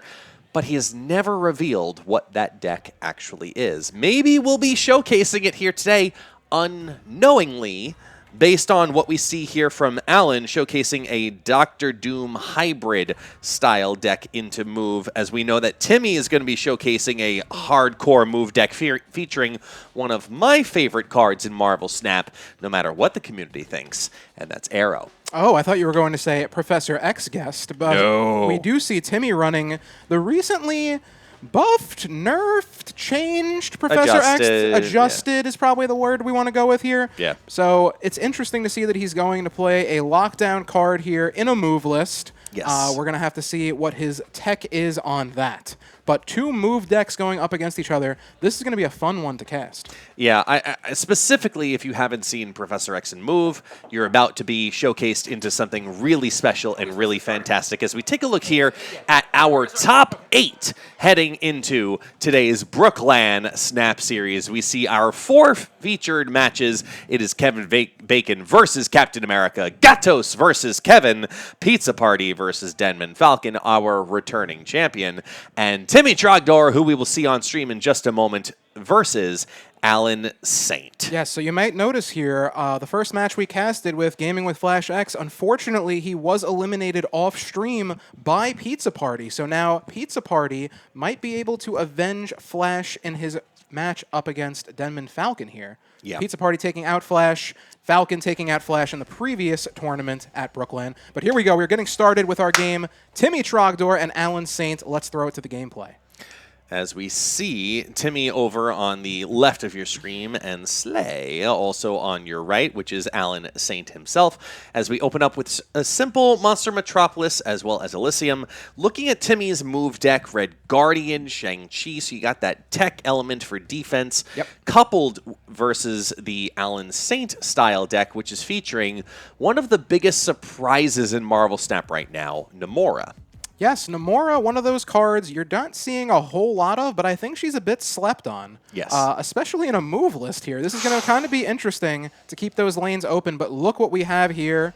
We have a snap from Timmy Trogdor with the Gwenpool in hand, setting up for some crazy move plays here.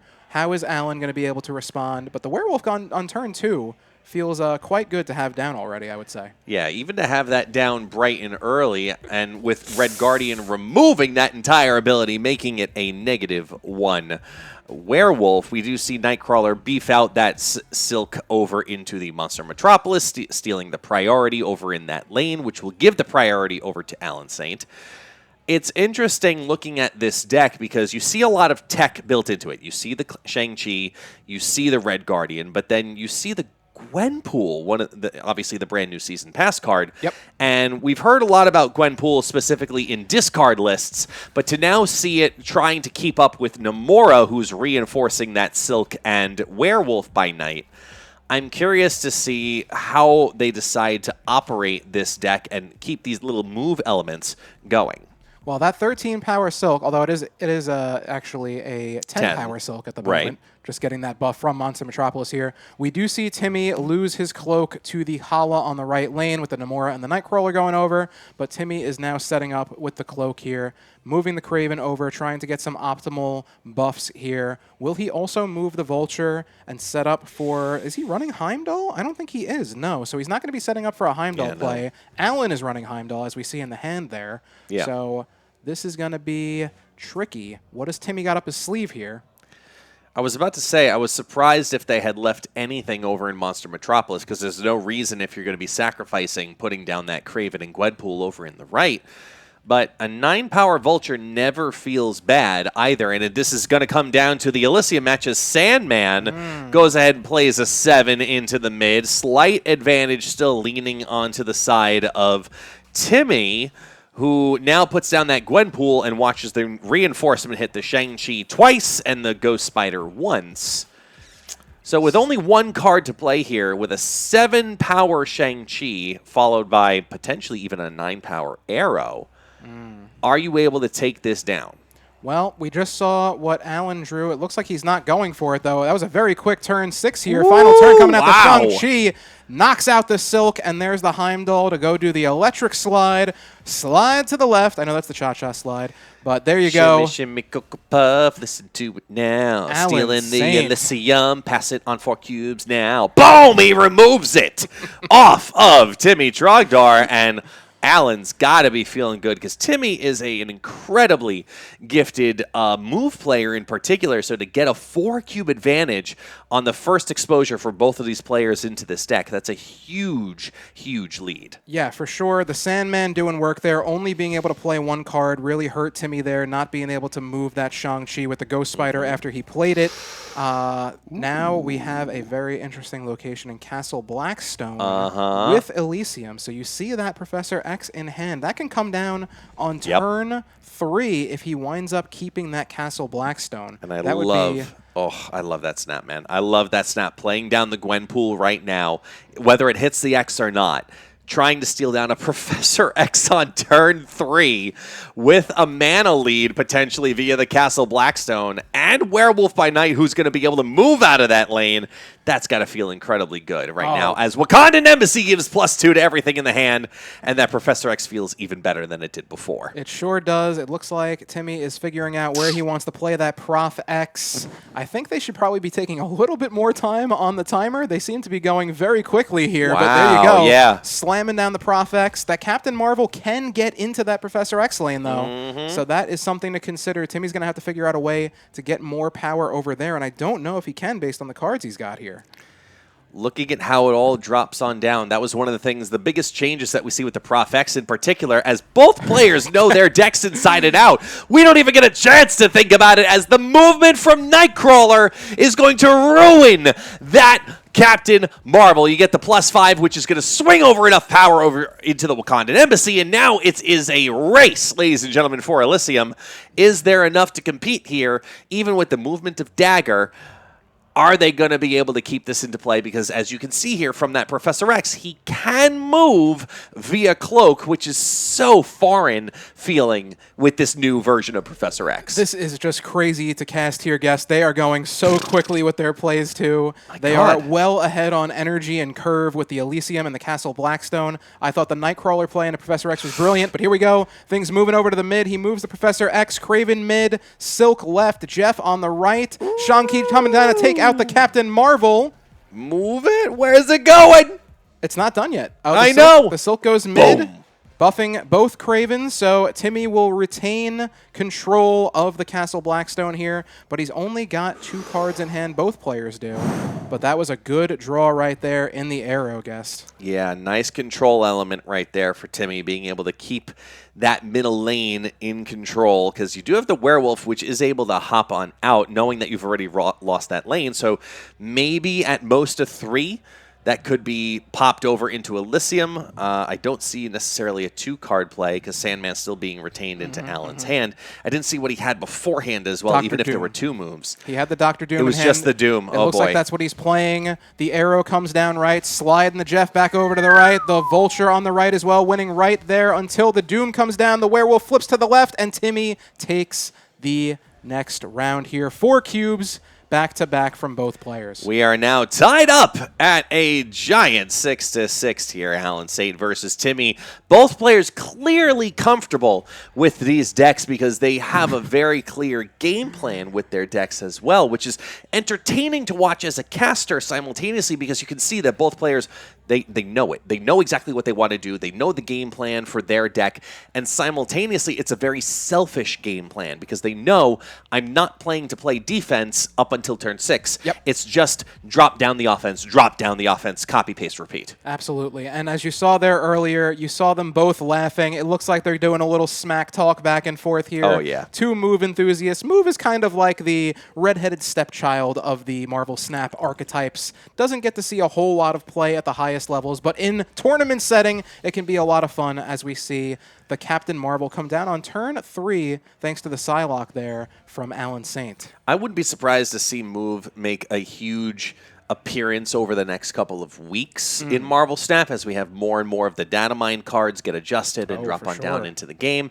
I wouldn't be surprised if Move becomes the new big best thing, which I know a lot of people have been wanting in Marvel Snap because it's always been just shy. Yes. And now with these extra elements, as we see the Iron Fist move the Gwenpool over into the middle lane to reinforce that Craven by another 2, I would not be surprised to see Move finally hit the scaling numbers that we've all hoped it would hit, because a lot of Marvel Snap, as we see with both of these players, it's incredibly one-sided. It's offensive, numeric, focused first, defense only on turn 6. Absolutely, and we do see a snap coming down here from Timmy. He's feeling confident. He's going to get some value out of this Grand Central play.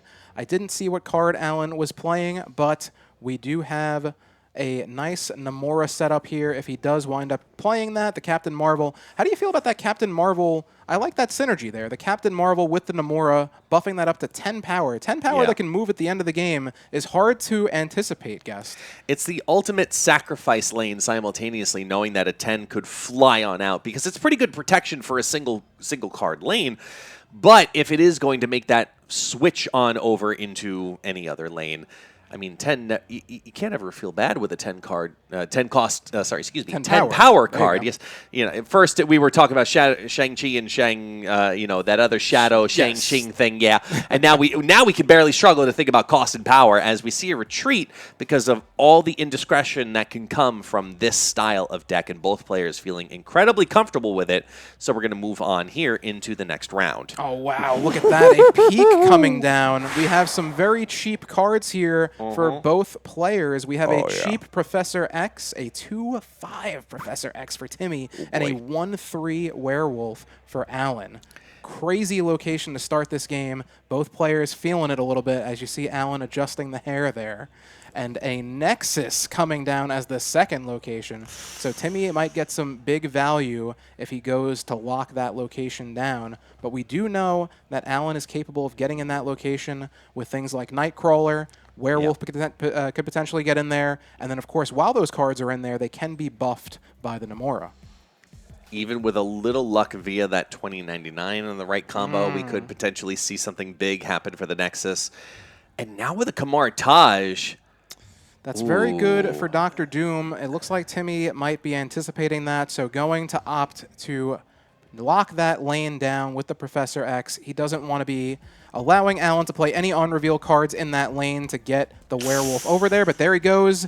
Alan anticipates it, goes for a double Psylocke into Kamar Taj, and the Werewolf hops over, buffing the Kraven. Alan in control of that lane right now, but does it really matter with the Nexus? Looking at what's left in the hand, I mean, the arrow was a huge hit, to be honest. That arrow losing 4 of its power is a pretty large hit. But Ghost Spider losing now the ability to take advantage of Kamar Taj and just clog that lane up a little bit for some competitive power, you really are stuck in this incredibly awkward position where it's only going to be about the Nexus. And you have to now, knowing that you're down 6 in Kamar Taj in comparison, you have to compete 6 into Nexus, and that's the only way you're going to be able to win this round as you watch the Vulture go from the Nexus into the peak. We see Spider-Man 2099 drop on down, and priority allows for some potential movement and a little bit of threat on the side of Slay. But now by bringing back over that Vulture, is 15 going to be enough?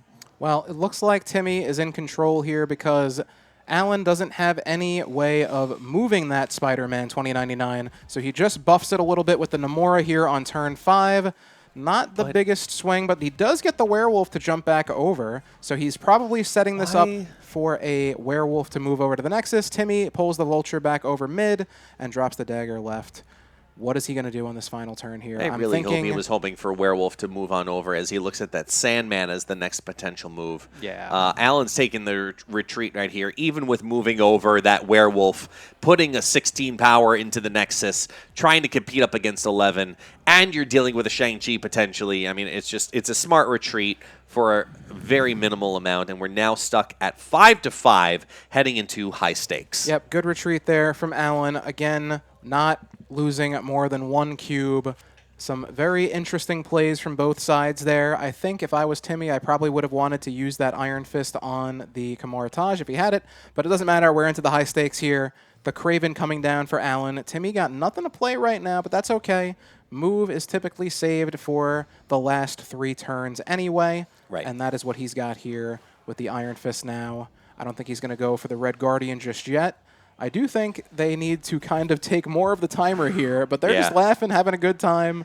That's really what it's all about at the end of the day. You can see the conversation happening between the two of them right now. Even though it is a closed deck list and they don't fully technically know what each other is playing, you can see the fun that they're having just being right across the computer from each other because they are looking directly at each other minus the computer screens. They are. So you can add that extra competitive element. It's, you know, in poker the same way where online poker is very different than in-person poker and you're reading your opponent and you're having those little, you know, conversational jabs every now and then. Yes. And I think that's honestly what's happening here. And I've been seeing it, whether it was down at SnapCon last year or in the next SnapCon, I expect to see the same thing as well. We see it here with the BrookLAN events too. This is very cool to see this extra element get layered into what is normally a very straightforward Marvel Snap style of competition, but now you have this extra smack talk being put onto it too. Yep, smack talk, competitive nature, and also just some banter too. You know, this is here. We are having a good time. It's not often you get to see people playing this game in person. Again, it is it is all done online, so you're up against faceless opponents. But we have Timmy dropping the Professor X for -1 on the negative zone here. Now locking Alan in to 0 power on negative zone here. He can move to Jeff if he wants to. These locations are not great for move at all.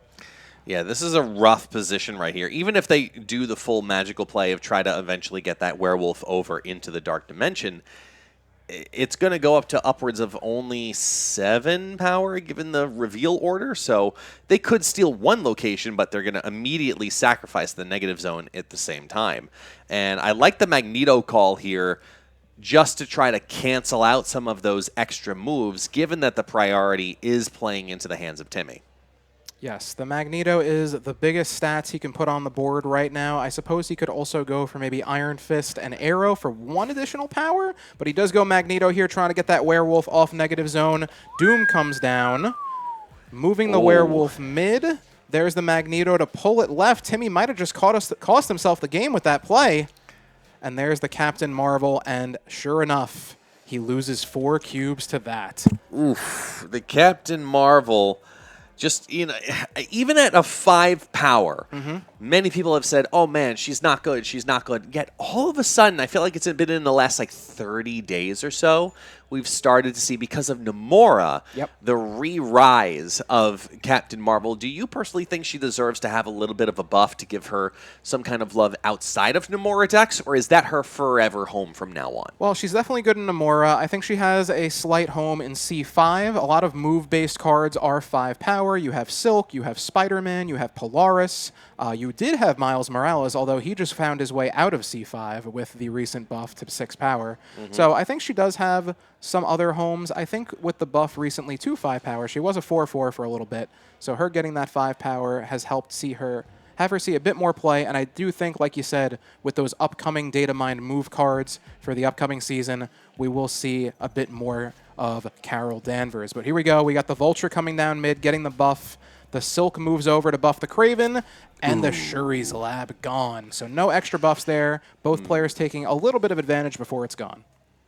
I'm curious to see if Heimdall actually ends up making an appearance in this battle at all, because it's consistently a threat, but never a known threat. Yep. You know, again, this is a closed deck list style scenario where you don't guarantee that your opponent's going to see all 12 of your cards. Yep. So there's always that indecision of most likely, quote unquote, it's going to happen as we watch the Vulture go from the mid in the ruins over and give the reinforcement to the Kraven, beef up that Vulture, kick over the Silk. There goes the Cloak, kicks over the Silk again, goes into the ruins, flips over the Iron Fist, who kicks over the Silk a 3rd time. She's being kicked around like a hacky sack today, man. She sure is, and that Kraven is loving every bit of it. He got buffed twice from that Silk and once from the Vulture there, so an 8-power Kraven. The Cloak being able to move everything over to the right, so we're going to see the Vulture get buffed up there. I don't know if we're going to see a Heimdall play here. We haven't seen any use out of the 2099 just yet. It looks like Allen is opting to not go for that because there are so many smaller power targets like the Ghost Spider, like the Iron Fist, like the Cloak that it could wind up hitting. So Sandman might be a bit more disruptive if he goes that route. Timmy's in a really tough position right here where he could easily lock down the Los Diablos space right there here on turn 5. But as we watch all the pieces play on down, the new revolution of how Kraven and the resolution of move cards play on out at the end of the turn. We see the Psylocke be the piece that Arrow ends up targeting. Silk moves back over into the left-hand side. Here comes the Nightcrawler for an extra move piece. And now it comes down to watching Alan Saint's hands. Let's see if he grabs that Heimdall. And he does, and it looks like we're favoring the mid right now for the move. Well, what's going to happen is the Heimdall will reveal, the cards will move, and then the werewolf will jump to where the Heimdall is. So Timmy's got to keep that in mind as well. He's only able to play 1 card here because he drew a rock and he has Professor X. He's going to try and snipe that Silk, but he doesn't have priority. So depending on where Alan plays his Heimdall, this could be a whiff for Timmy on the Shang-Chi. And here we go. He plays it mid.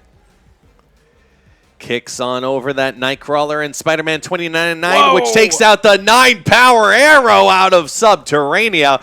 Even with Shang-Chi removing the Silk, man, it's not going to take over the middle lane. And just like that, ladies and gentlemen, Alan has eliminated the one and only move champion himself, Timmy Trogdor. Yep, that was a bit of an upset there. I know Timmy was hoping for a higher placement here. He got top 4 last tournament, but he looks like he met his match here with another move player. Wow. Good stuff there from Alan. We did see that surprise Heimdall at the final turn. Saved it for when he needed it the most. And a huge swing with Miguel O'Hara, Spider-Man 2099, taking out Arrow.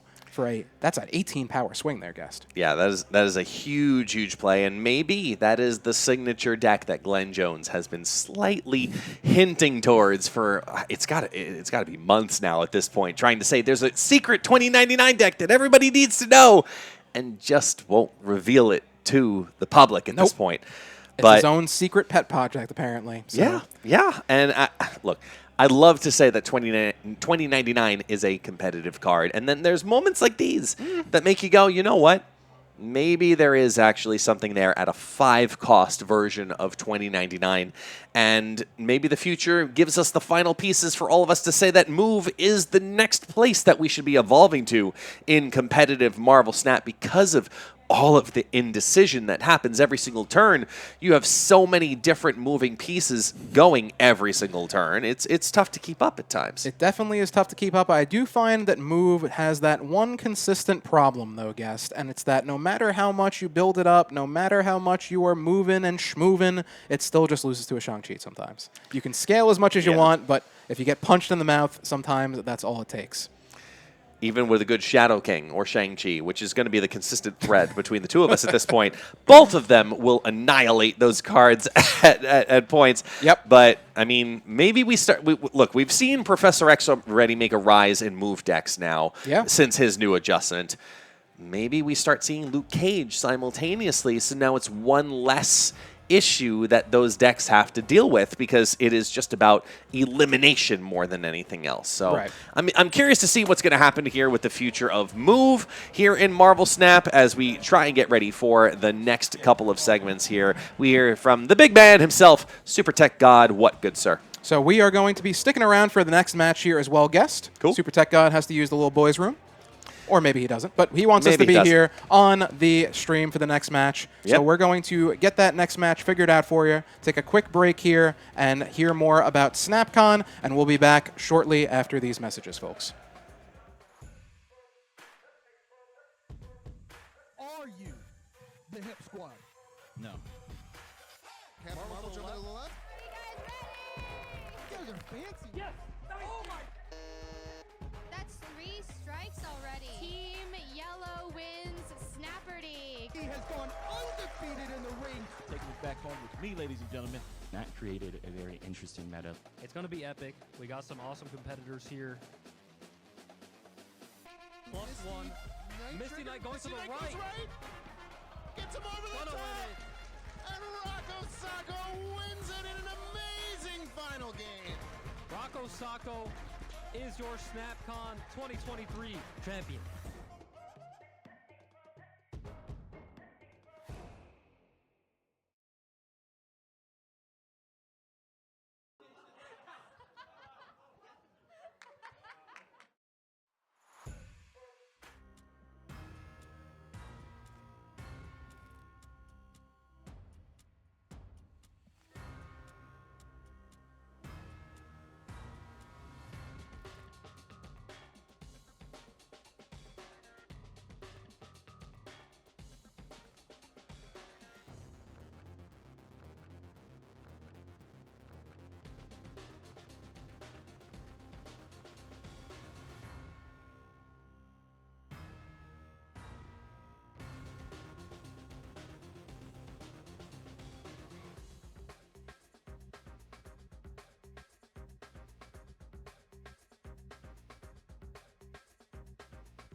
Alrighty, folks, we are back from break. We have our next match lined up here. It's going to be Alan Saint, who you just saw with the 2099 Heimdall move list, up against Pizza Party, the man who eliminated Gaming with Flash X off stream. He told me he was playing a Patriot list, very standard Brood, Mockingbird, Sinister style Patriot list. Yeah. So I wonder if he's going to be sticking with that or if we're going to be seeing a different list for this upcoming match. Especially with Move and in comparison, like even if they teched in, you know, because everybody who came to this competition today came with 3 different decks already pre-constructed, so that way there's no changes, there's no last-minute surprises, or, yeah, I'm going to run the Patriot deck, and here, let me just throw in a last-minute Shadow King, because I saw this on stream. It's just, no, we're not dealing with any of that. They've already submitted their decks, so if they end up making a full tech adjustment to try to say that, hey, we're going to try to combat this style of move because we see some success here. It could be even an armor counter because 2099, as we just saw, took out some pretty big important cards in the last match. Absolutely. It's going to be interesting to see if Patriot still could survive against current versions of move. Yep, but we do have 3 decks on the list, so we don't necessarily have to see those same lists again. We are getting those sent over to us now. But in the meantime, guest, let's shout out this wonderful venue that we're at here. This is BrookLAN in the heart of downtown Brooklyn. It's a great place. Be sure to check them out, guys, if you have not already. They also have some wonderful drinks and some wonderful food that they have been so nice to bless us with here. This is true. I mean, I've been sitting here off stream enjoying, you know, victory. This is a sour a sour Belgian triple that I absolutely love. Mainly because it does not taste like it's 9.5% alcohol, but it definitely does the job similarly. And right now we're showcasing this is their SSBU burger. I mean, look, if you know my channel, you know we do a lot of Snap-A-Tite. We showcase a lot of burgers on the stream. We break down the burgers hands down, piece by piece. And this is their double smash patty with bacon, cheddar, blue cheese, pickles, Thousand Island. Like this has like all of the stuff on it here. I mean, it's blurry, but it doesn't matter. It's still good because we're focused in at amazingness. As we get a zoom in Look at that. here on stream. Oh, man. I didn't even know they had a zoom in. Thanks, production. But this works out. This is how on top of it they are here at BrookLAN. We're showcasing this awesome. Get the hell off of my burger. But I am excited to dive into this. I'm not going to lie. Yeah, you know what? Let's just get to this next match so we can eat this damn burger already, guys. It's killing me just staring at me. Every time you hear the one and only Perry Manilow talking about Pizza Party 917's match right now, you will know that while I'm silent, I am diving into a blue cheese and cheddar burger. Absolutely. So it looks like we got the thumbs up here from Pizza Party. He is going up against Alan Saint, who we just saw. We have Alan running a different list this time, guest. Alan's going to be rocking a Kitty Pryde, Thena, Havoc. Interesting. We got some Havoc in here as well. Love it. Hope Summers, Nocturne Vision, Sasquatch too. Sasquatch, no Mysterio. That's interesting. I feel like that Mysterio is one of those cards that you have to have with Sasquatch, but it looks like Alan is running a bit of a different version here. We don't quite know what Pizza Party's up to. We already saw off stream that Pizza Party was running a Patriot list. With Absorbing Man, Iron Lad, Gilgamesh, stuff like that. I don't know if he's going to be running that one or not. The other 2 options we have here is an Arisham list, guest. We haven't seen Arisham make an appearance yet, so I wonder if Pizza Party is going to go with this one. The other option is also a more traditional ramp list. You have Electro, you have... maybe not a traditional ramp list here, because we have War Machine involved. We have Lady Deathstrike. We have Just Cersei. play War Machine! That would be cool. We don't get to see a whole lot of War Machine. War Machine was one of those cards that was very hyped up. I know I was guilty of it as well. I'm sure you were too, guest. Fell a little bit flat compared to what the expectations were. We were thinking that War Machine was going to be one of these must-have cards that if you did not own in your collection, you were going to regret. Yeah, and I don't 100%. think it quite worked out that way. Yeah, it was one of those cards where we just like, oh yeah, it's going to be so great. Professor X, we have to combat it. We have to have it. That's true. And then it... Yeah, the Professor X dominance was kind of where you thought you would see more War Machine. It being 4 cost, the nerf to Zabu, that kind of hurt it. That's really when you were seeing War Machine at its peak, that Black Knight list that was running Zabu, War 100%. Machine, and other cards like that. Being able to play those 2 4-drops on turn 6 was juicy. But here we go. We are getting into the match right now. Let's see what deck that Pizza Party is running, and it is indeed the Patriot list here. Straight up rocking out the Patriot as we see some big, important cards to combat the Patriot list already in Alan's hand. We see Echo and Cosmo. Absolutely.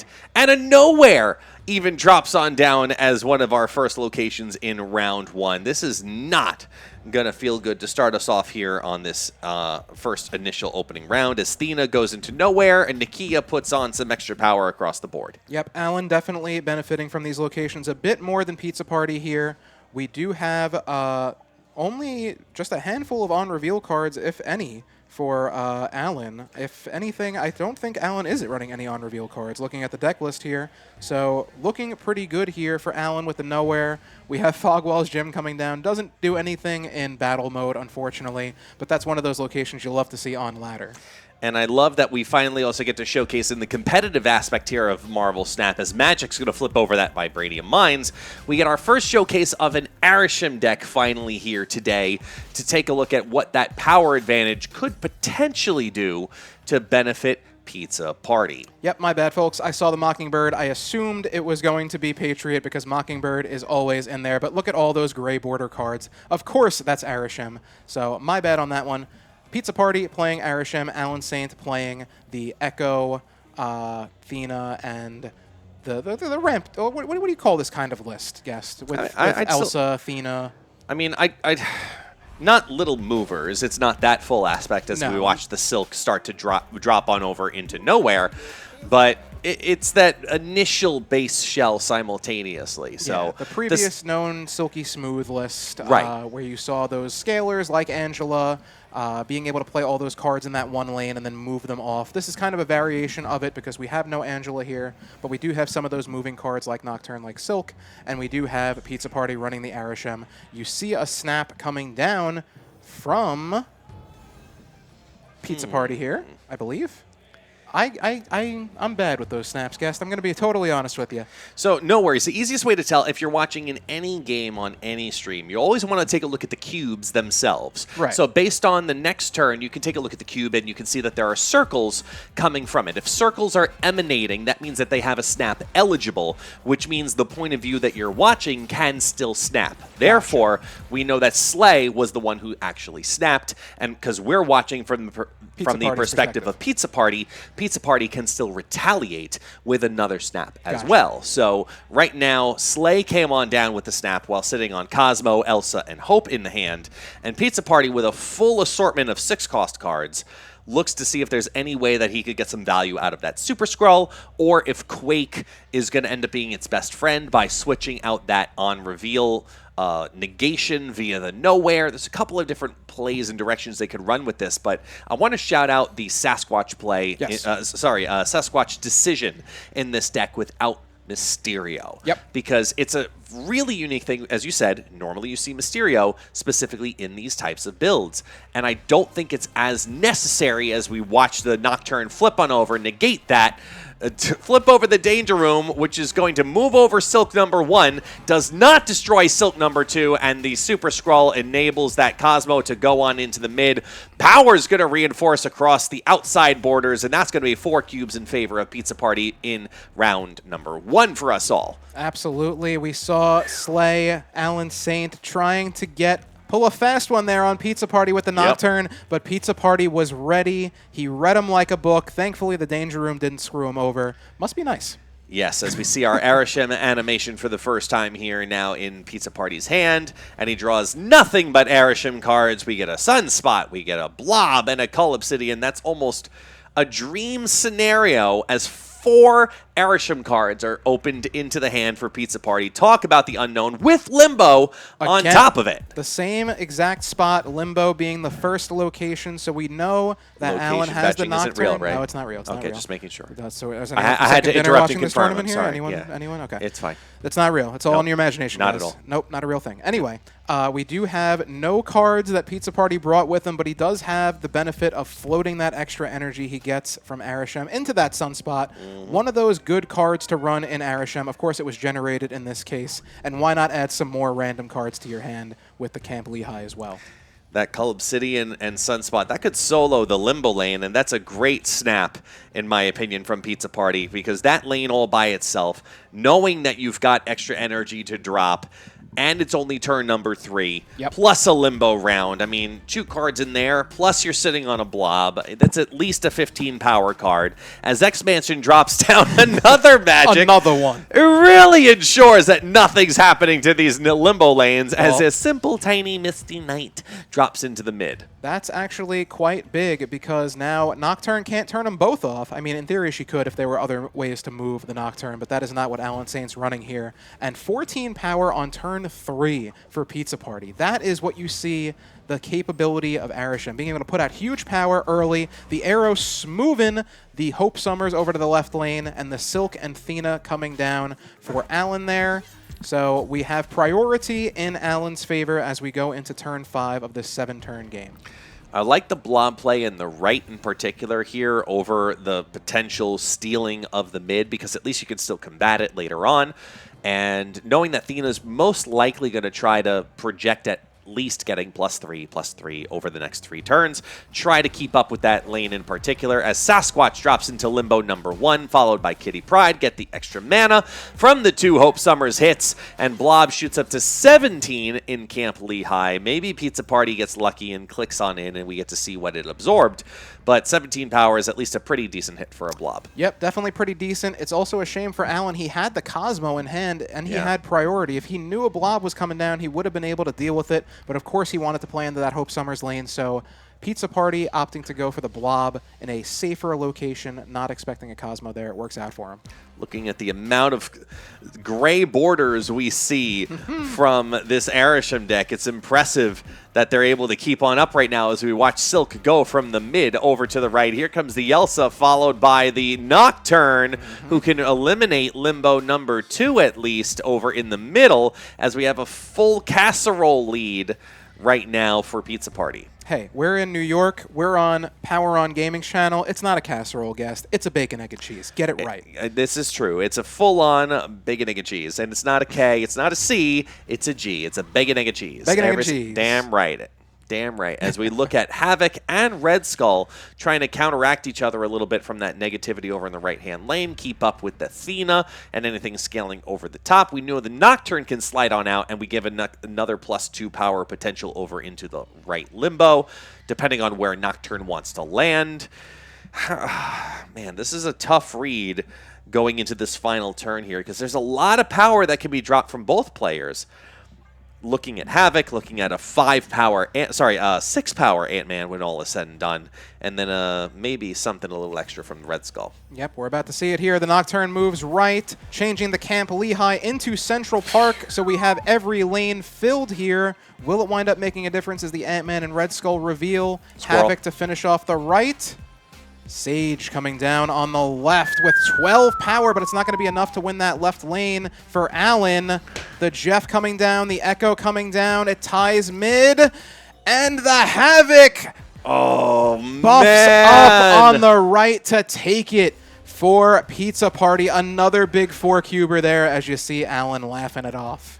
Man, I was really hoping those squirrels would have made a difference, because it's fun to watch the chaos unfold when it isn't your own. Yes. But I would have loved to see that be the difference maker in that match, the impromptu squirrels and the filling of the lanes at the last second, because that's one of the most fun parts of Marvel Snap, is the unpredictability RNG side of it, even in these competitive aspects, because it makes it, for us at least, on the caster side. And let us know in the chat if you feel the same way. Do you like watching the RNG chaos, or do you want to see each pilot operate their deck as they truly intended for it to operate? It's great in this kind of setting here, seeing the pure chaos that Arishem is able to cause. We saw it on full display there. Personally, I'm here for the fun. You know, we're having a good time. We're sipping some drinks. This is top 4 of the tournament, so I'm here for a little chaos And that is exactly what we got in that previous game, as we see Storm coming down, starting to flood that middle location. Silk's going to be able to get in and out of there pretty easy, and Murder World revealed as the third location. The Gwenpool pull for Pizza Party at least has got to feel pretty decent too, because even if Silk does land into it, it really depends on if they're able to move into it later on. Past that, we do see Allen's messing around with a Nocturne right now. Can't tell exactly which location it's dropping into, but keep an eye on it because it could be a unique way to steal the flooding at the last second. Yep, so we do see the Nocturne coming down. The Silk moves mid. Is it going to jump over into that Murder World and commit? No! It doesn't. She stays alive, safe and sound. Mid looking strong here for Pizza Party with 8 power. What is Allen going to do to get into that lane? I mean, Silk is one of those cards that, as much as Marvel Snap likes to play into RNG, people are scared to operate Silk for that unpredictability simultaneously. Yet they'll play Airship, yet they'll play Loki, yet they'll play other RNG cards. Yeah, exactly. Doc Ock even simultaneously. They're like, here, let me see what happens, and they don't feel bad about it. But then they play something like Silk, and it's probably the most controllable RNG card, as weird as that sounds. One of them for sure. If you're playing your cards right, if you know your play orders, if you have enough stuff to block out other lanes, you can absolutely control it. And we're going to see if Allen is able to do that towards the end of the game here. The dagger coming down with an Iron Fist from Pizza Party. That's going to do some good damage. Look at that. He got a little move package here from Arishem with the Iron Fist dagger and Vulture. What a nice perk and surprise as we're hybriding decks from earlier rounds, as here comes the Iron Fist who kicks over that Silk. Here comes the dagger who now moves into the Silk lane to gain on 9 power from that ability, and a Vulture for an extra 3, which kicks the Silk back out, and they still hold lead by having 2 12s in the outskirts. Yep. We have Allen Saint hanging on to his last 2 cubes here. He is able to retreat for 1 if he chooses to keep his tournament hopes alive. There is no need to play this out if he doesn't think he's going to win it to live to fight another day.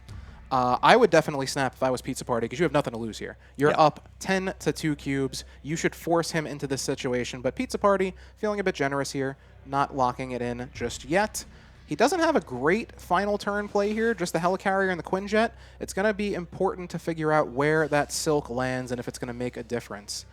Priority is a big play into that, too, and understanding that if they're going to be kicking out the Silk first or second, you're looking at where are you trying to win and why. Because, sure, you could try to spread it wide over 3 lanes and play down the Helicarrier in the mid, but it's unpredictable in that aspect as we watch the Quinjet smack over that Silk into the middle lane. It all comes down to the left-hand side as you see a Lady Sif and a reinforced Elsa version of Thena who gets that extra buff, and it's not enough. And ladies and gentlemen, Pizza Party has full-on broom swept. Wow. The one, the only, Allen Saint. Damn. So we just saw Allen take down Timmy Trogdor, and Pizza Party made quick work of him there. A 10-0 sweep in the semifinals. Damn, these were some quick matches, Guest. And we've seen that over the last couple of games that clearly these players, even though they've had to construct very specific styles of deck going into this match and have 3 different decks for presentation, they know exactly what they want to play, and these are their most comfortable decks right now heading into Marvel Snap. Even with some of the more controversial newer cards like Gwenpool, we are seeing players come on in, feel comfortable saying that we're going to bring this into a competitive scene and see what happens and try to win several $100s out of the prize pool simultaneously. That's true. So it's fun to see, as someone who has been trying to ingest the content, you know, long range, or whether you're literally playing Snap simultaneously right now and trying these decks that our competitors are using today, it's fun to watch how Marvel Snap's evolution over the last few weeks between, you know, Gwenpool, Arishem, and even going back even 1 full month, I'd say probably as far back as about Nomura. That whole range of Marvel Snap is completely different, in my opinion, and the last, 2 months of Marvel Snap has been probably the most well-rounded era of Marvel Snap for the entire community, in my opinion, in the last several, months. I think after we saw the murder of Hela, the murder of Professor X, when those were really the 2 dominant forces in the meta. Silence. Sorry, I'm not taking my hat off. I'm bald. I have to breathe every now and then. Okay, go on, Professor X. Yes, we had Hela rise to the top of the meta. We saw Professor X come up as a bit of a counter, the Professor X Cannonball list that was able to take out those big cards with Cannonball, lock one lane out with Professor X. Ever since we saw those cards nerfed, we have seen a very wide open meta. There hasn't been one single dominant deck in the meta, and I think that's been good for the metagame overall. And Arishem is a great conversation piece in that in particular for me, because we saw what happened with Arishem in particular. It showcased itself. We saw upwards in the top 10% of Infinite, for example, a 75% win rate. Everybody and their sister was like, I'm going to play this guy. Please hold. Yes. And we're going to showcase it. And we're going to have a great time with it. And now it's starting to lose its allure. Yep. And we had the season pass card, which wasn't as shiny as I think many people wanted it to be, and they're looking for the next big card, so they don't mind playing Arishem as the fun card, quote unquote, for a little bit longer. It's been like, it's something I've watched from afar as someone who hasn't been, because I've been on vacation, really watching the scene long distance. It looks like the community has been absorbing Marvel Snap from the fun aspect for the last several weeks a lot more, versus when we showcase something like this where, you know, players are competing for a prize pool and we're having fun and we're in person and there's different elements of competitive integrity, etc. People are gravitating to Marvel Snap differently when they start to get to that competitive scene, even in the midst of a more quote-unquote casual meta. Yes, and I think we're still, you know, Gwenpool is not even a week old yet. The card has not been out since, it's only been out since Tuesday. So I think we're starting to see Gwenpool find her way into some of these more competitive decks. I've been seeing some very impressive lists with Surfer, with Patriot. We've been seeing her in a bit of Discard and Destroy as well here and there with cards like Nimrod, cards like Galactus. Yeah. I don't know about you, how much Snap you've been playing on vacation, but I got G-Manned in a Space Throne by a 9-power Galactus, and I lost my mind. I was like, there's no way! How could I have ever seen this coming? A random G-Man with Gwenpool. It was filthy, and I just had to tip my hat to them. I'm like, damn. The ultimate disrespect of your surroundings. For that sure. That is, it feels bad, but at the same time you're going, I can respect that. Oh, for I sure. can respect that. In 2024, in July 2024, I have respect for a good G-Man play. Not back in the day when we were dealing with the Spider-Man lockdown and the Null and the Eliath stuff. That's when it was really kind of toxic, and I'm glad we've seen G-Man tone down since then. But now he's kind of had a full character arc. He went from villain to kind of like that fun card that people play. You don't expect him too much anymore, and now it's just like, yeah, good job, Galactus. You earned that one. Exactly. If you can successfully Galactus in today's meta, where, you know, when he first came on out, Wolverine, he was just wave. Yeah, you knew what was coming. It was toxic. It was predictable. It was here's your one cube, have a good time. Exactly. Now you really have to get surprise elements, which is why one of the most fun decks I've built in the last 6 months was an ongoing deck that just randomly threw in Galactus because it was a Warpath deck. Right. So they never expect you to play into that extra lane on turn 6, and then, That's filthy. oh, by the way, that is filthy. Mic drop. Like, it is so much fun to watch a good Galactus play happen, and I'm surprised we're not seeing as much Galactus play in competitive Marvel Snap, because we do see in decks like this, for example, with Arishem, right? The surprise of 24 cards, you don't know what it's going to do. But when you do get a good play to pop off, I mean, I think it doesn't feel better. I think the reason you don't see Galactus in more competitive play is it is kind of a one-trick pony. You can get hit by it once. If you're playing someone on ladder, you don't know what their deck is. If you fool me once, shame on you. Fool me twice, you know how the saying goes. So I don't think you're going to see that happen too often. You can't fool me again. Exactly. Yes. So I think that's why you probably don't see Galactus in too much competitive play. But now with Gwenpool, being able to buff it in your hand without your opponent knowing what that power is going to be, you think, okay, I got 5 power in that lane, I'm good. Galactus isn't going to go off there. But all of a sudden, your Galactus is 7 power. It's 9 power now because of Gwenpool. It's 11 power or more sometimes if you go for the Wong or the Absorbing Man with the Gwenpool. That's where it can get really spicy. So I think Gwenpool does need a bit more time. And I think that is often the case with some of these Marvel Snap cards. I think we sometimes make some snap judgments on these cards, Guest. I see what you did there, because Snap Judgments is one of the sponsors for today's event. For those who do not know, we got to send all the love to Snap Judgments in the Snap Judgments League, where Season 3 will be kick-starting back up.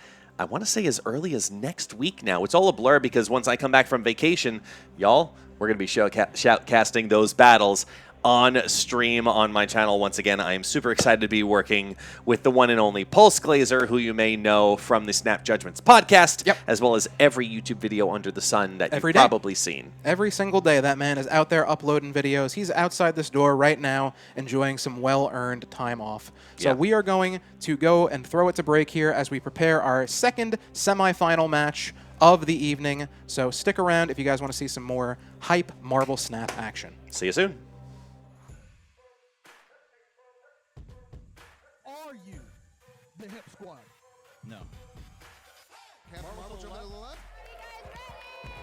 You guys are fancy. Yes. Oh my. That's 3 strikes already. Team Yellow wins Snapperty. He has gone undefeated in the ring. Taking it back home with me, ladies and gentlemen. That created a very interesting meta. It's going to be epic. We got some awesome competitors here. +1. Misty Knight going to the right. Gets him over the top. And Rocco Sacco wins it in an amazing final game. Rocco Sacco is your SnapCon 2023 champion.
Are you the Hip Squad? No. Captain Marvel jumping to the left. You guys are fancy. Yes. Oh my. That's 3 strikes already. Team Yellow wins Snapperty. He has gone undefeated in the ring. Taking it back home with me, ladies and gentlemen. That created a very interesting meta. It's going to be epic. We got some awesome competitors here. +1. Misty Knight going to the right. Gets him over the top. And Rocco Sacco wins it in an amazing final game.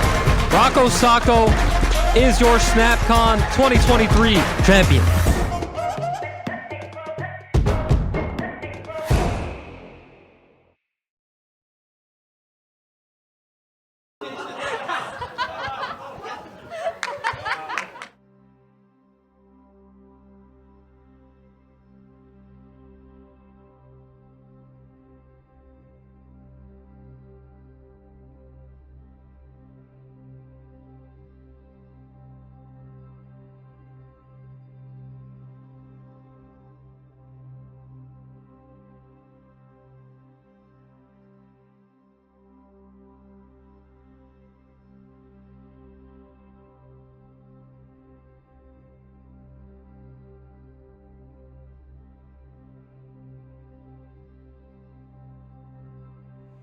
Let's go. What up, y'all? We back. Pizza party, killing it out here. Pizza time. Yeah. That's what I'm gonna say right now, pizza time. Boy, Captain America, no joke, too. Yeah, this is Oof. it's a great matchup coming up. Spicy, y'all. Captain America versus Pizza Time. That's right. Pizza Party. Pizza party. But before we get into those final matches, I want to show you guys something pretty cool here. That's right. Shout out to the wonderful group of people from Meeple Professionals. That's right. All right. Really Match quickly, about to because the start. match is about to start. We'll see what happens. But nonetheless, Marvel Champions, phenomenal card game. Check this out, guys. Really fun. They've been playing it here all day today. I super interested. Super looks like a lot of fun. Flash was playing it, and I was like, oh, damn, I really want to get into this. And guys, it's multiple players, so it could be 2 versus 1 or 2 versus 2. It's an awesome card game called Marvel Champions. If you guys are interested into trying it out, definitely go check out MeepleProfessionals.com.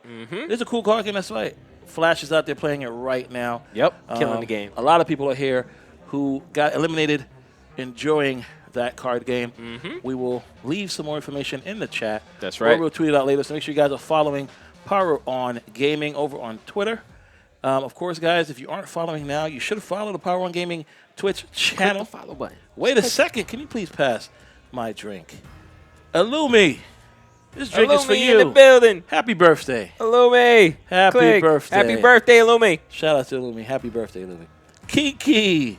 Do you love me?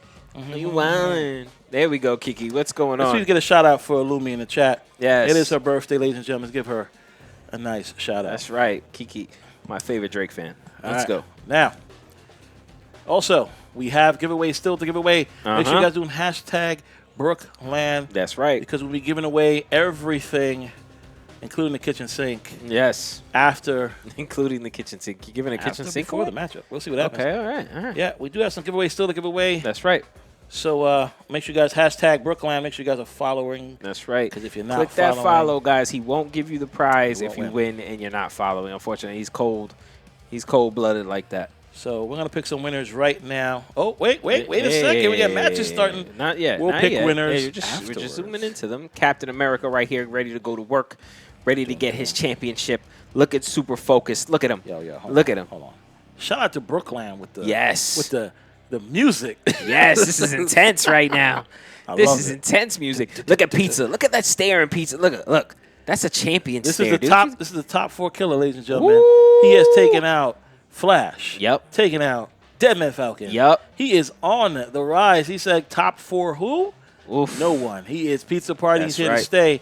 You guys know him in the chats. Pizza Party. That's right. Is trying to go home with the title. Now the way this works, they have to win with 2 of their 3 card lists that they submitted.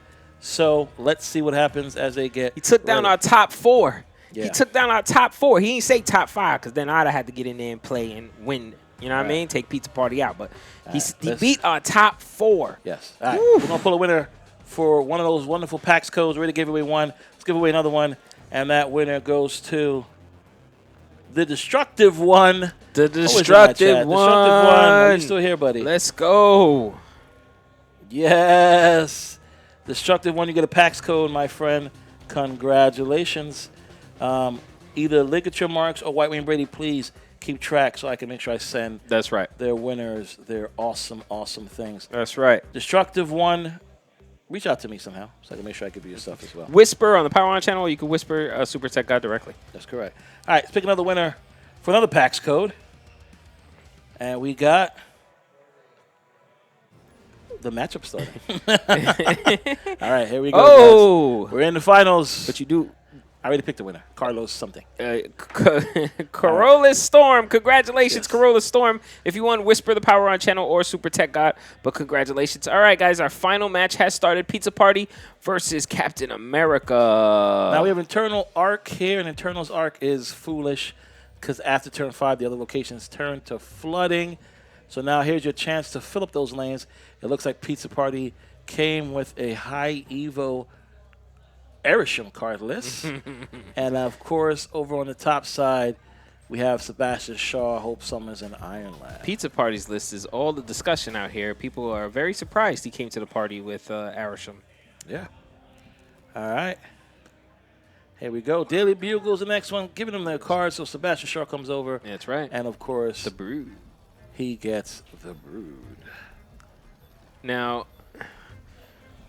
if you're not running a counter for Arisham right now, you would say that Pizza Party has the advantage. I mean, he does Depends on have what Red Arisham Hulk. gives him, right? Yeah, he has Red Hulk right there. So Captain America's not in a. He has Hulk and Red Hulk, so he's not in a bad place. He's got Red Hulk out now on the field. Well, he already has one. All right. We'll pick somebody else then. All right, here we go. Coming on down. Let's see. The best counter for Arisham is another Arisham. Not really. SCG does have a counter that's pretty good. Indeed. It's called Sage Darkhawk. All right, let's not get into that right now. This is the finals, ladies and gentlemen. A big matchup to go. Best 2 out of 3. That's right. And let's see what happens. All right, so now with Grand Central happening, that's going to trigger first. Then the Eternals arc will flood the locations, or because Eternals arc is on the left, will that trigger first and nothing gets pulled to So Grand ideally, Central. those are both really good plays, right? We have the Brood play over there on the right, and then we have the Cyclops play on the other side.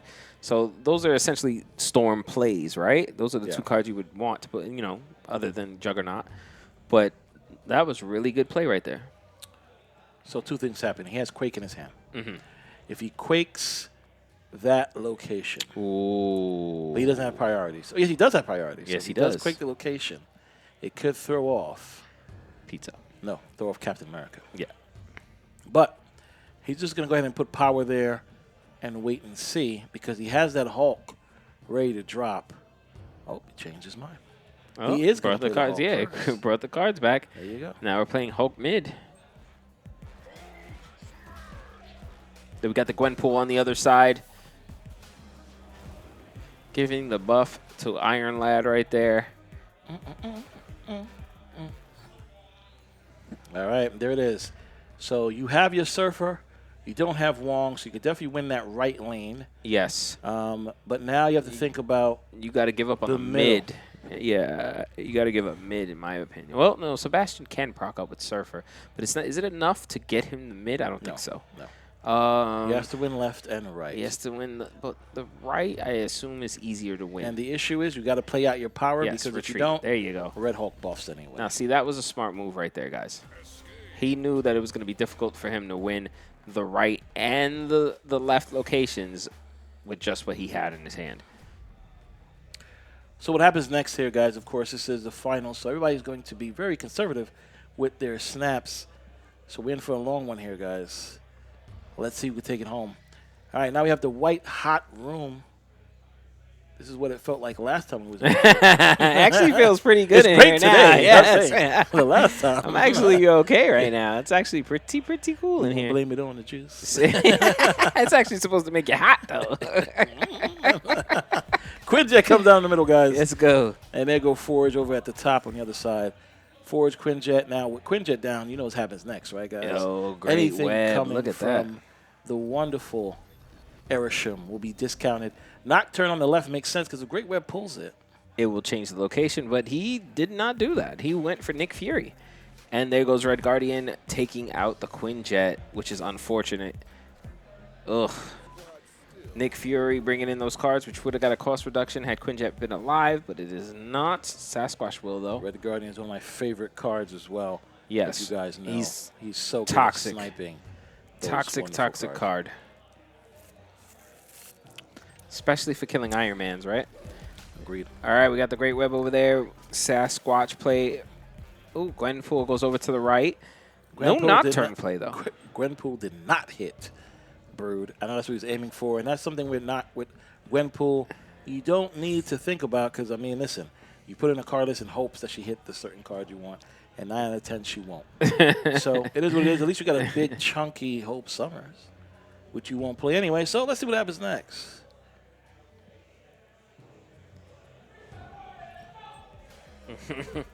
Got a rowdy crowd out there, guys. Those guys having a good time in there. Yeah, we got a rowdy crowd.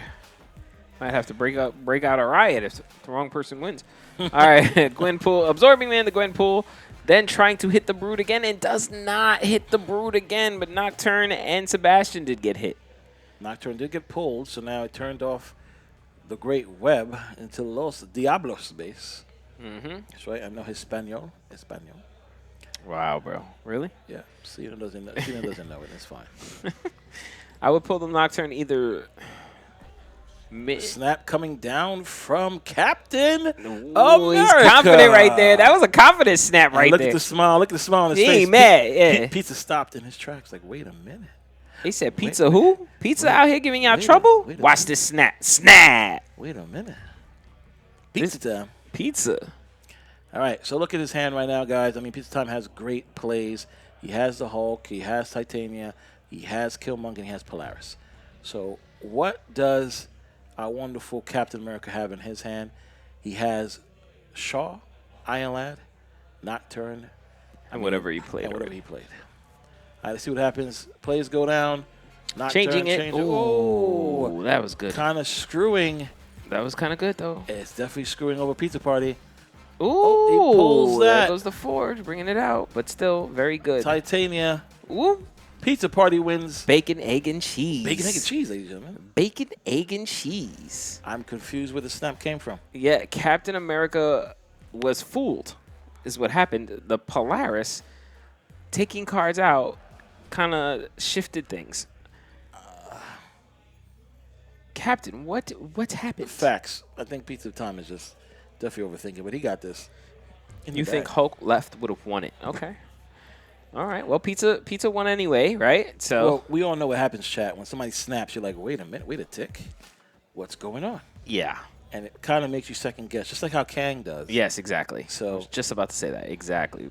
Brilliantly said. I think so too. I think Cap really Kang was really messing with people today. He was really messing with people. We got Titan on the right, which is really good for the Giganto and the Hulk. Ugh.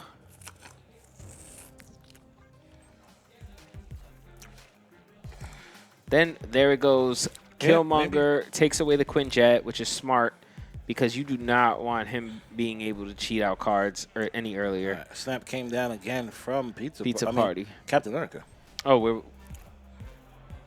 yes. Captain America. Fly Mighty B, welcome in, buddy. How you doing? My guy. All right, so,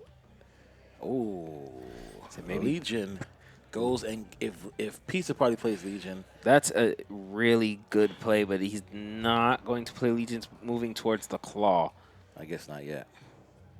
Snap, CL King, the collection king in the building, guys. Yeah. Over 100,000 collection level. Snap CL King in the Snap building. King, welcome in, buddy. What is going on?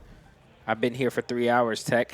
Fly Mighty B. He's had like 7 yellow drinks. He doesn't know. He doesn't know what he's talking Mango about. Mango is orange, not yellow. Mango is orange. Lime is yellow.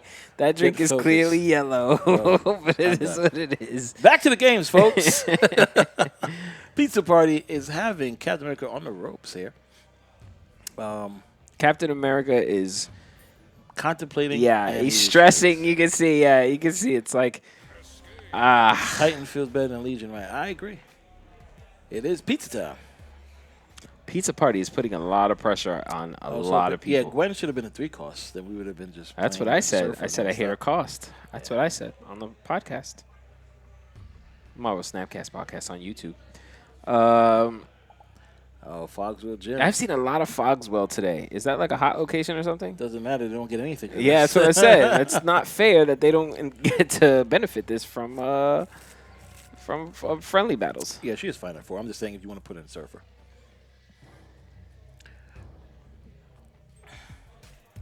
All right, coming down, we have Rocket Raccoon trying to guess where he was going to play that game, but it did not happen.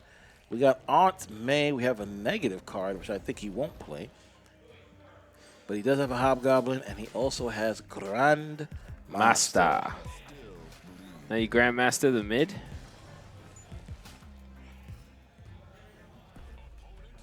Wow.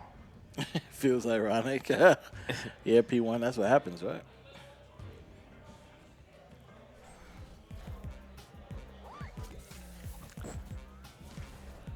All right, we got the extra energy from Hope Summers over there in the mid. We got the Hobgoblin going over to that side, making it -6. Oof. All right. Well, Captain America didn't flinch. He didn't hesitate. He put cards right down immediately. I didn't see which ones those were, but he... Okay, there goes the Hulk on the right, moving into 15 to the mid. Sebastian Shaw getting proc to move to the left.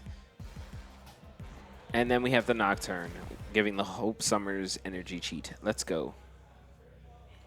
All right, now let's see what happens here. I mean, look, you got to stay in here or you retreat and try to live a 1-10 comeback. Oof. It looks like Captain America's going to go for it. Why Hulk on the right? I think I would Hulk on the left. You know, was a Rastafarian. You got the wicked dreads. I think I would have Hulked the left. That's my opinion. Let's see if it works out for him.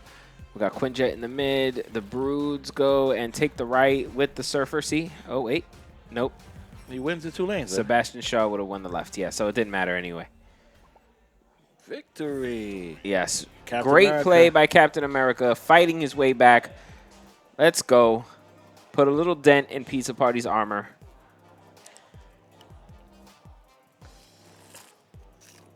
Look at Pizza. Even Pizza's giving respect to those moves.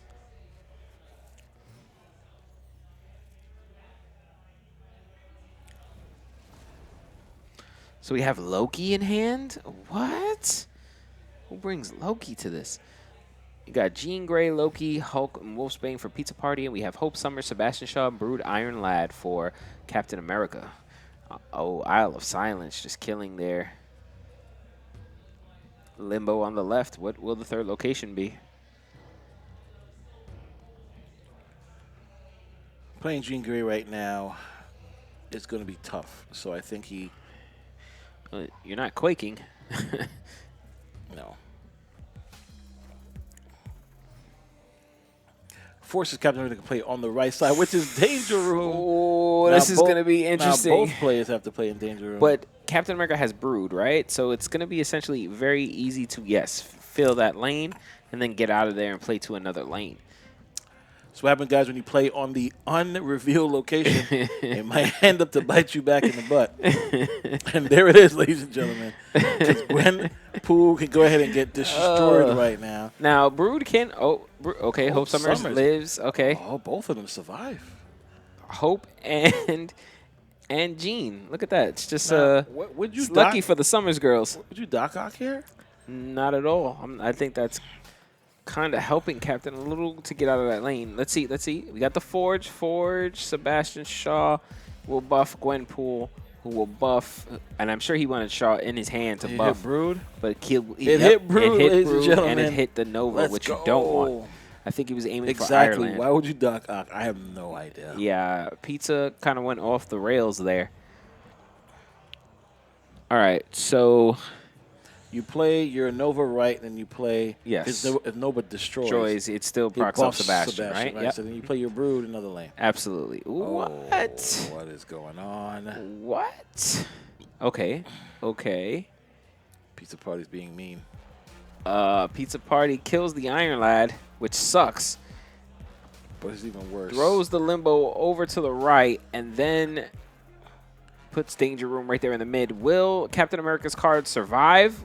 Who knows? It is Brood, so the two of them will. Well, two of them will, yes. All three does, yes. You guys know Danger Room's, when it's ready, either they're going to destroy every card you play or none. Like, this is hilarious. Ugh.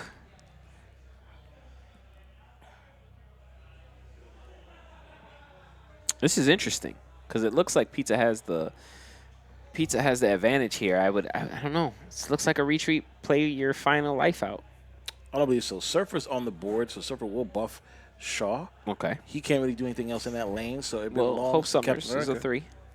I know. So saying Captain America wins that lane, the right lane, and he wins the middle lane. There's nothing really that.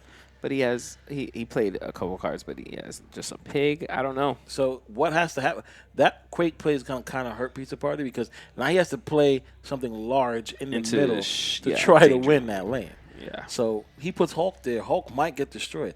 I just think the Quake should have happened. It makes sense. He can't win this game. Yeah, Surfer beats him. There it goes. Yeah. If I'm Captain America, I would have snapped, but you know. Well, we know you would have snapped. Exactly. You snapped for no reason. Join the resistance. Welcome. Hey, I drew a card. Snap. It is a retreat for Pizza. Exactly. Erisham is coming down. Arrow. A close one here, folks. I love to see Arrow on the card list. Let's go, Arrow. Yes, indeed, we do, Perry. And shout out to Perry and Guest in here, killing it on the commentary, just holding it down. Correct. While STG and Cena was out there, keeping it entertaining with the guests. That's right, and keeping the tournament moving. Now, Mindscape sucks. Yes, Stalker. I know me asks, how do I lose this, guys? Cena was right. STG snaps at everything. That is big facts. And we win, okay? And we win. But not all the time. Newbie, that is big facts. All right, let's go. Let's see what's going on. Sebastian Shaw with the buff. Ooh, High Evolutionary was put on the board. Look at that. That's something new. Well, I mean, listen, High Evo's there. Now with that little power buff, everybody wants to play High Evo now. All right, so looking at his hand, Pizza Party has Black Panther. He has to get these cards out early enough. Wakanda forever. Mindscape Wool. Now we got the Iron Lad right there. Let's see. Oh, Nocturne. A moving 7. I like that. Now he could turn off Mindscape right now. Which he should. Ooh, we got the Arrow play in the mid for Pizza, which is going to pull the Iron Lad, correct? Yes, but after it takes off Mindscape. Will it? The location proc does not proc again, correct? It will, because it got pulled. Oh, it does proc every turn now, right? Every time she moves. Yes. Yes, indeed. So in a sense, okay, there we go. Kind of happy about it. Oh, Onslaught Citadel, but you pulls it mid. Changes it to Quantum Tunnel. And it changes to Red Guardian, which hits the Nova, which is useless now to Pizza. Oof. This is dangerous now because he has Quake in hand. Yes. He has priority. He can play Quake on the left or the right. Right. And force Quantum Tunnel to then go into another location, switching out your cards, correct? Or, without overthinking the entire thing, because he's winning 2 lanes. I don't know. This is tough. He might have to play the Quake or retreat. Spider-Man, interesting. Spider-Man taking a card out of this lane. Preferably any card, really. You want it to take the Red Guardian or the Sebastian. Red Guardian or Sebastian. Red Guardian, that was bad. See, now that comes down. There you go. It gets switched to the Gwenpool and goes back to the mid. Interesting. Now they go Quake. And like I said, here's the problem. Oh, no, here we go. Here we go, guys. All those cards are about to get shuffled out. The Brood goes, okay. The Brood gets shuffled out for Nocturne. And Surfer! Surfer! You did not want that. Wow, Pizza Party still, what? And the Brood comes back. And it's over. There it is, guys. Yes. What a loss. Pizza Party takes the win. I believe we go again. Yes, now Pizza Party cannot pick this card list, guys. Nope. The way it works, you have to win with 2 of your card lists. That's right. Captain America, null. Let's see what happens. Chat, what's going on, guys? How you guys are doing? Let's go. Pizza Party's so close, guys. He's so close. He just has to win 1 more game. Party time is over. It's pizza time. That's what it is, ladies and gentlemen. Now, Captain America can choose to switch up to something else if he would like. Or he could use the same card list. Or he could use the same card list. He did not win. So we'll see how that goes. I mean, at this point, it looks like Pizza Party has the upper hand. Yes. He has been winning a ton of matches. Like I said, he went in there, beat Flash. Beat Guest? Beat Flash X. Then, of course, went and go ahead and beat Deadman Falcon. And now he's in the finals up against Captain America, and he just got that one victory. That's right. So now he did have the upper hand, but he can no longer use that card list, so now he has to switch to something different. He might not have that same advantages anymore. We'll see. We'll see. Captain America might be able to take this game. Yes, destructive one. Guess it's taking L's and not in the tournament. Deadman made it to the last 6. There you go. Thank you. Which is talent, right?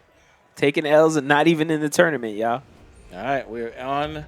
Oh, I hear that. Match. You heard that. I know you heard it because I heard it. Another. That's the beginning of our next match. And here we go. We're in it. And we did get a change. Snap collection level king. I appreciate that. Yes, we got a change now. It seems that Captain America's gone with the Blob card list. Daywalker. Wagwan Daywalker. Welcome And in. Pizza Party is going with a Patriot list, which looks interesting also. So this is going to be good. Yes, he did. So the way this works, guys, we said you have to have 7 cards unique to the card list. Pizza Party said, all right, 7 cards, all different, but we put them back in Erisham. And there it is, an Erisham Patriot card list, it looks like, from Pizza Time.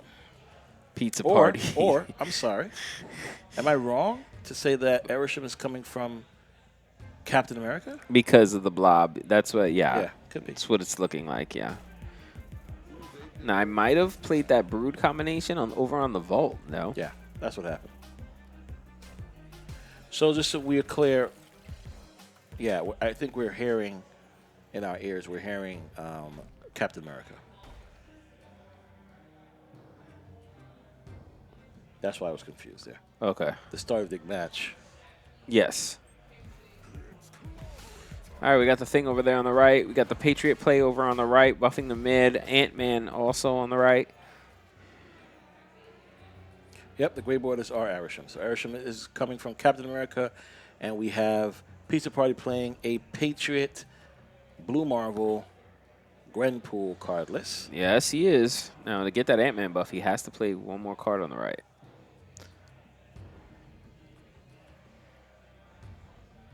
Going for the Mockingbird and Mr. Sinister, which I like. I honestly, I was trying to get one of those broods out of there, but nope. All right, I will make the next change. We'll pick another winner. Yes.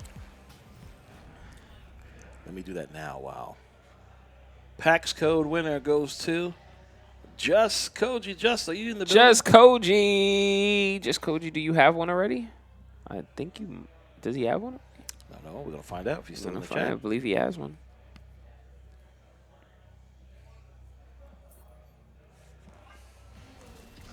Opponent retreats, did not like it. Pizza said, No, Captain retreat. Oh, Captain retreat, excuse me. Sorry. It's okay.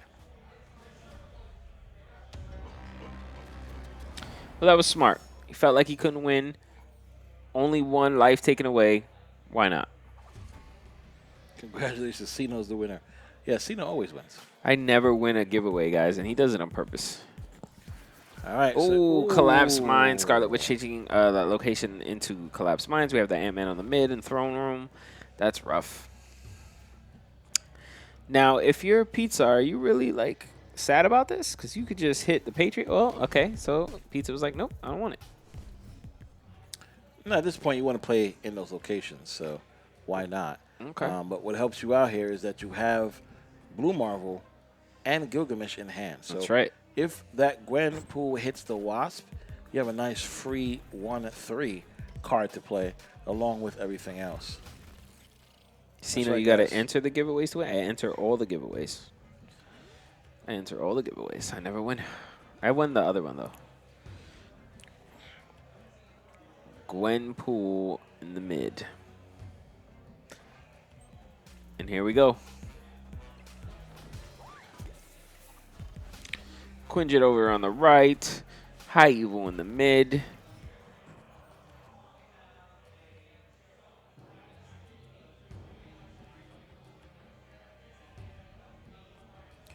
Got to be in it to win it. That's right. Don't cheat yourself. Don't cheat yourself. Treat yourself. There you That's go. how you say it. Guess is in the running as well. Guess you can't win. That's right, Stalker. Stalker won and had to give me his winnings in order for me to win. Yeah. This is a very intense matchup here.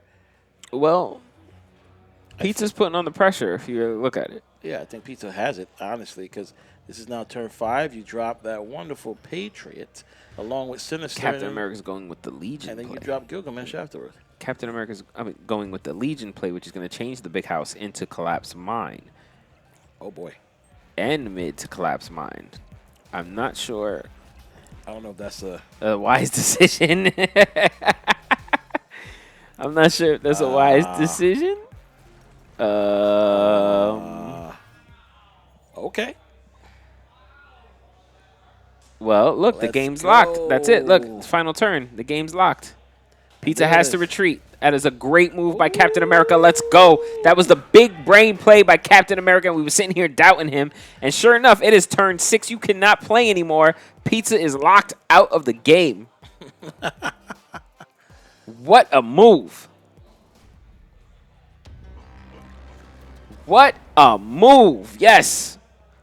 Love that play. Love that play. I think Captain America guaranteeing his win. I think Captain America came to win this game, guys. He came to win, playing the way he wants to play. That was definitely a very big brain move. Hey, Love Zach. Love Zach was just here, ladies and gentlemen. Love Zach was in the tournament, and now he's home. Love Zach, thanks for coming by. Greatly appreciate you, man. That's a speedy journey home there, Love Zach. Man, got to get home to his family, bro. I hear that.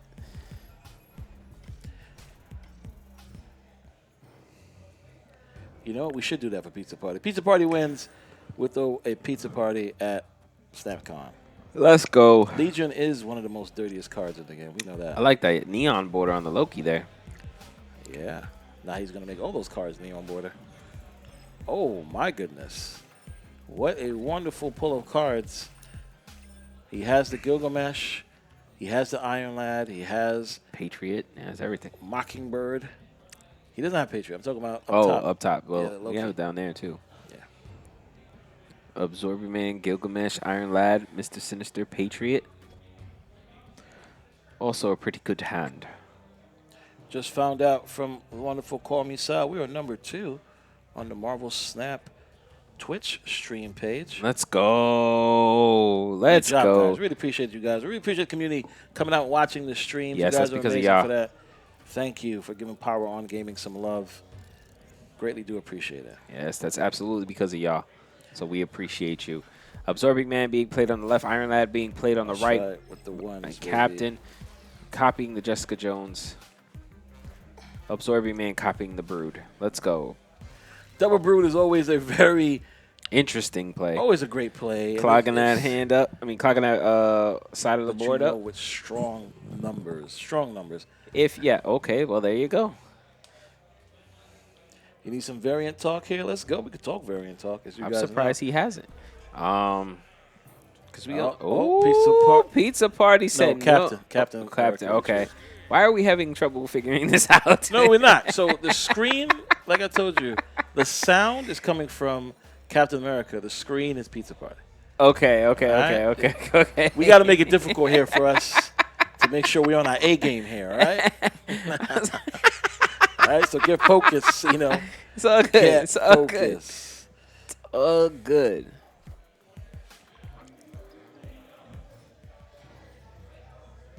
All right, we got the Howard the Duck. If Robitussin is watching right now, he is rejoicing. He is loving life. For Howard the Duck is his favorite card. Makari coming out. Mr. Sinister. There we go, a miniaturized lab.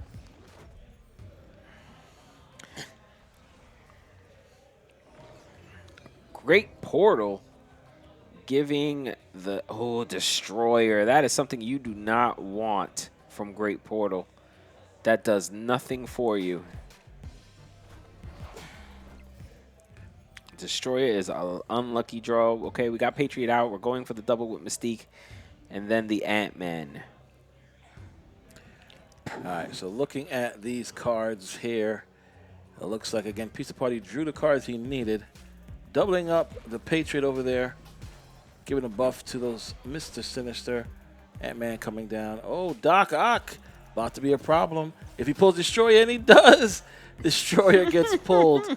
Last? Is Destroyer last? Yes, it is last. Yes. Oh, Destroy no. the entire board. This is when Captain America needs to snap.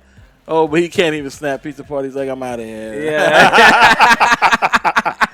What a pull. He didn't even let the cards get destroyed. No. Oh, my God. He said, I'm out of here. That was all, Destroyer folks. last. Destroyer last is just mean, okay? That's all, folks. Destroyer last is not right. That should be illegal. That was Holy so sheesh. Doc Ock, boy. That RNG, baby. RNG. All right, guys. That's on to the not next, right, man. On to the next round. Pizza Party's up. Captain America's down. Anything can happen. Still a close match. Not so great portal. Yeah, it was a terrible portal. Hawk chose violence. He sure did. He sure did. All right, we have the Wasp and Patriot play on the right. There it goes. Mid, Nick Fury. Bringing in the Giganto and the Sasquatch. Really, really good additions. Especially when you have Titan, right? Yep. All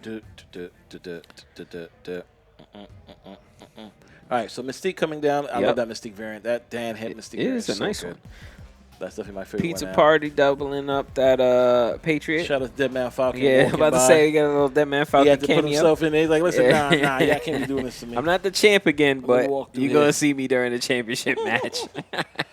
You hear it have every variant in the game, ladies and gentlemen, and in real life. All right, so turn 5. This is going to be a tough one here. Gilgamesh won't get too much of a buff. Giganto coming on the left, and Blob laughing his way into 17 points.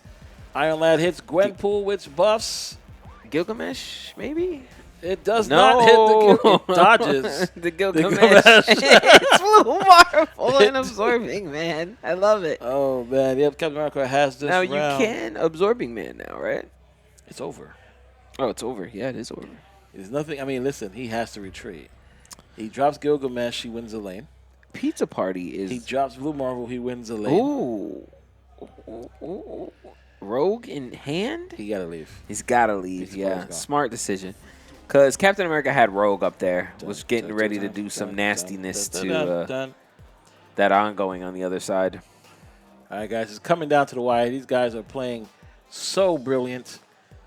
There's no instant snaps here. Look at Pizza. Look at how focused he is now. He is not. He's done with being confident from winning all the time, and now he's like, I'm playing. Now he looks stressed. And Captain America got the fingers crossed. It's just he's just hoping to survive. I did not.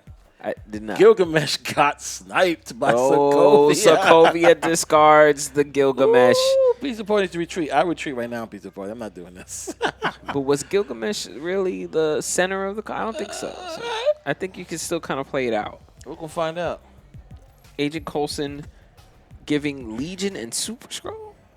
Yes, for real, Sorcerer. 2012, 420. 420. These two are definitely putting in that work right now. That's why these two are in the championship match. That's right. Because they came to win today, guys, and they are not disappointing. Super Skrull copying the Ant-Man and the Patriot. Oh, my goodness. Here it goes. We're now on turn 4. We have an Iron Lad in hand. That has to be a next play. And hopes that Absorbing Man. Oh, we saw Kevin Bacon. not the Kevin Bacon. It's Snaps Kevin Bacon. Snaps Kevin Bacon. Yeah, Snaps Kevin Bacon.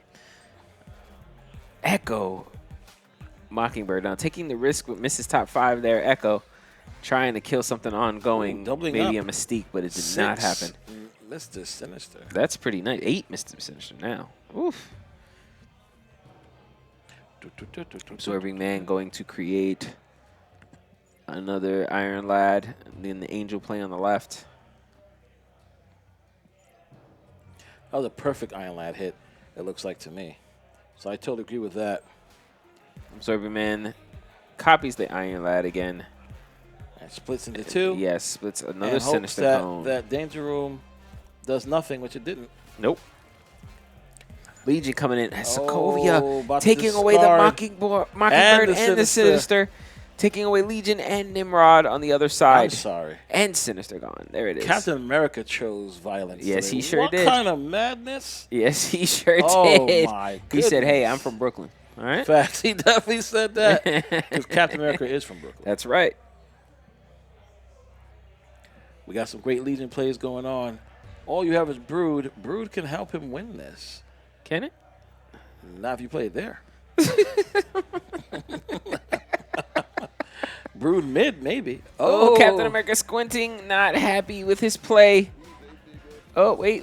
What do we got? Yeah, that takes the That's win. enough. Look, Pizza Party not happy about that. Pizza Party not happy about the 5 with Black Swan on the end right there. Captain America taking the win. This just goes to shows, guys, that Erisham needs a nerf.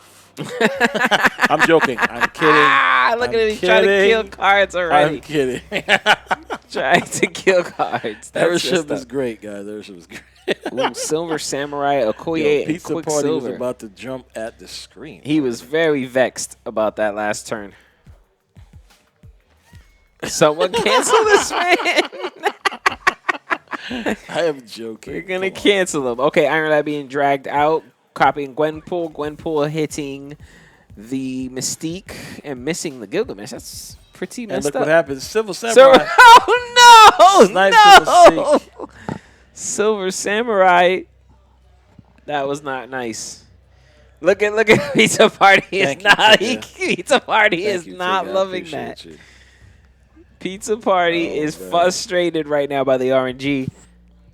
Yeah, I'm done. Can you put this back over there, please? I This can't. guy, I can't. this guy, he's too much yellow drinks I'm for done. Super Attack God No more yellow today. No more mango. You want to go on no mango? No mango. Am I youth? Oh, my goodness. This is hilarious. All right, focus, guys. Let's do it. Quicksilver over there on the right on Asgard. Quicksilver? It's Ooh, an Irish Professor X. Oh my God! Professor X locking down the mid. Oh, with Pizza Party is getting He's frustrated. getting very mad right now. Oh my God! Yo, Yo. Gwen this is a hits great the match. Gilgamesh this time, Does and it? the Patriot. Oh my Sadly. God! This is so funny. Sadly, it does not matter. This is going to be crazy. Was so funny. Yo, X-Mansion, that's why I always try to turn that off. Yes. I despise X-Mansion because that's the madness that happens. All right, well, look, we got Patriot play coming in after this. Is it enough? For Gilgamesh? Is it enough? Who has priority? Because all you got to do is put the Shang-Chi in that lane and it's over. It is not enough. Shang-Chi goes left and it's game over. He did not Shang-Chi. He did not play Shang-Chi? He did not Shang-Chi. What? Gamora does not take the left. I'm sorry. Why would you not Shang-Chi? Oh, Captain America. Captain America had... No, he didn't have Prio. No, he did not have prio. You Oof. Shang-Chi the left lane. That was a bad decision.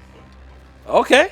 That was Alright. that was a little bit of a misplay. Okay. It was I think you should have cheated, but I guess he was going for the power over the I protection. think I really believe he's playing wrestling right now. And he wants to win in his hometown on his rules. You Boston Celtics did? Yeah, so he lost, figured he lost figured to Dallas to go to Boston and win? Right. I think he Okay. just figured, you know what? Let me give Pizza some love. Okay. Let him feel like he got this. And I mean, personally, if I got killed the game before, I wasn't giving Pizza no love. I was gonna take Pizza Well, out. if you look at Captain America's hand right now, my he God, has look at these Valkyrie, locations. Leech, and Magneto. Like, these three cards are not fair. And he's running Erisham, so he can play all three of those. You know, it's crazy, these locations. Oh, my Central gosh. Park, Laguccia, and Danger Room. Oh, my gosh. Look at his hand. This is crazy. Pizza Party. Okay, Pizza Party's in trouble. Let's see if Pizza come back. Maybe not. I Bro, mean, I am you get- done right now.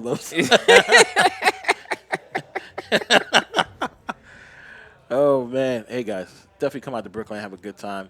All jokes aside. Brooklyn is a Laguccia, yeah. phenomenal- Lumi, is that how you say it? How do you say it? Lagucci. That's how you say it, right? Leech comes down. Not on Laguccia. Laguccia? It comes Laguccia? down. Laguccia? I have no idea. Join the Resistance got you. No, thank you. I'm done. No, thank you. I'm leaving. Oh, my gosh. Oh, man. Oh, copied it with the leader. Still not enough. What is going on here? Pizza is playing his ass off right now. Hold on. Captain America's really throwing games? This is blowing my mind. This is blowing my mind, guys. Yeah, those Dios. Look, canceled. Oh, snap. Yes, what do you need, brother? Yeah. Oh, you're breaking in. The chew? No, not the chew. Chew. Gi. Yeah. Lechu. Gia. Gia. Lechu. Have a good day. Thank you. Appreciate La you. Corna.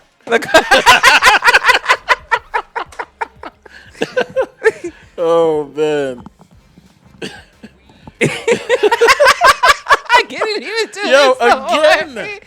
Oh, no. He wants to make this I can't even keep my headset on. He wants to make this a suspenseful I can't even talk. Suspenseful? I can't even talk now. Guess fuck me up. Suspenseful. Chat, you guys are man, amazing. I'm crying. You guys are amazing. Crying right now. I'm not saying that location no more. That's on you. I hope it shows up again. Come on. Lechuglia. I think I said it right this time. Come on, we Thank need you, batch. Guest Gaming, for that education right We there. need what's it called batch matching right now. Kylan? What are they drinking? Oh, man. All right. Organism, yes. Organism. We got the Quinjet in the mid, guys. Giving that cost reduction to Captain America up there. Oh, man, I'm dying. All right, time to get focused, guys. Patriot play in the mid on the hub for Pizza Party. Now, I thought Captain America had this 2 games ago. He did. But now it's a Quinjet comeback. double up. Let's go. So all his cars are nice and cheap. Yeah, I'm hot now. He No, does I'm have... just crying, bro. That shit was funny. Okay. You all right? You okay here, guys? I don't know. I think we're losing tech. I'm fine. Oh, Enchantress in the mid taking out the Ant-Man and the Patriot. Pizza nods in approval. Pizza's out. I think this is a wrap for Pizza, but we're going to find out shortly if Captain America There's no wants to copy. keep Yeah, that's it. this going. I think that's all she wrote for this game. Luckily for Pizza, there will be another one. You guys came here to see this. You guys did not want to go home early. Nope. You guys wanted to see the final round. Leech just to top it off. Yeah, turn off that Valkyrie and that Ireland. Leech just to top it off. Gilgamesh as well. But at least Gilgamesh is a 15 power card that you could drop in any lane. It's the last turn. Oh, no, there's Limbo. There's one more turn. Sorry, excuse me. Yeah, if Shang-Chi shows up, I hope Captain America knows what to do. use the Shang-Chi. It was such a good variant, too. I think it was one of your favorites. Yes, the Kim Center. This place sells water. We don't need that. Are you really feeling it like that? You want another mango? No, I'm good, bro. I'm good. Guys, we're losing them, guys. I'm fine. I'm fine. I'm built tough. All right, here we go. We got the Gilgamesh in We got the some middle. thinking going on here. Oh, Magneto. Pulling all those cards. To the right. So now he has that right lane. Sure does. Locked down. Gilgamesh in the middle. If Shang-Chi shows up, and it doesn't, it is now Rogue.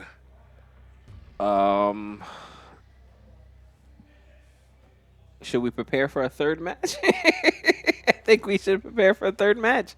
I think so too, but I who think knows? this is kind of over. All right, now the 3-9 Mockingbird is pretty nice there, right? You put the 4-6 and the 3-9 right there. Get yourself 15 points with 2, so 17 on the left for Pizza. Yes, water exists. Yes, water exists. Pizza has a shot? Okay. Pizza has a shot. He does not. I mean, he has to put up a lot of power on the left. You're right. Leech, I mean, the 2 Raptors kind of screws over Captain. So let's see what card he has. That 7 is not enough, guys. That 7 is not enough, but that ties the mid. That does tie the mid. But the left. Who wins on the Tiebreaker goes to of course, It goes to Captain America. Yep. And there it is, guys. There it is. We're on to our third and final match. Yes, go. Both It was only players- right. It's only right because whenever me and Tech cast something, it always goes to the last possible game. Yes. Last Now- possible life. So let's now see what's- if that actually happens this time. What's crazy is neither one could pick that same card list. That's right. They won with it. It's now out of their repertoire. They have to bring another list. Now, can Pizza Party go back to his original, the one that he No, won he with? can go back to this one. Okay. Because he lost. Okay. And Captain America can go to his first one because he lost with that too. Okay. So any card list you won with, you can no longer return to. That is correct. Got it. See, there we go, guys. Now I'm still trying to recover from our pronunciation. No more Erisham. That is correct. That's right. Oh man, we did 2 matches. We're gonna do the last one too. Do we have anything to give away? Oh, we got plenty of giveaways. Stand Let's by, go. ladies and gentlemen. Yeah. Did Just Koji respond? No. I don't know. Thank you very much. There you go. There's your water. Thank you. I appreciate you. I appreciate you. The man in the ears. Oh man, I love it. Great producer work there. Look at that. We got STG his water. He no longer has to slump in his seat. He's All right. good. Let's give somebody 500 credits. All right. Let's pick a winner 500 credits. Exclamation mark BrookLAN. The winner is Mark 5-0. Mark 5-0 in the building. Let's go. 100 credits. Hey, it's your man Smooth Op in the building. Smooth, welcome in, buddy. Okay. Oh, it says hi. What's up? Kira says hi. Kira, what up? What's going on? I hope I said your name right because I know I said it wrong last time. Nick, let me know. Mark 5, you here, buddy? Is Mark 5 still here? All right, it's fine. Mark's not here. It's okay. We'll go to another one. And another winner. 500 right. credits goes to P1. P1 in the building. 500 credits is yours, my friend. Are you here still? As the music keep playing. You guys are hyped because, woo, music is killing it. Cino won. That's right, Stalker. No, stop it. P1, where you at, buddy? All right. Make sure you whisper me. Well, don't worry about it. Our mods got you. Yep. I'll reach out to you to give you your code later. Yes, sir. Oh, we got another knock. Open up. What's going You on, wanna bro? Switch? Did the PWROn gaming channel hit affiliate yet? We will after midnight. Awesome. Because we're not affiliate yet. Oh, so we're taking shots. I can't drink anymore. That's a cute thought. Yeah. Let's Cheers. go, guys. I guess we could drink on We stream. gotta right? cheers to you. Let's go, brother. Yes, cheers to you, chat. Cheers to everybody here at BrookLAN. Happy birthday, Illumi. Happy birthday, Illumi. And I hear it going, And the so match let's is get it about to going. start.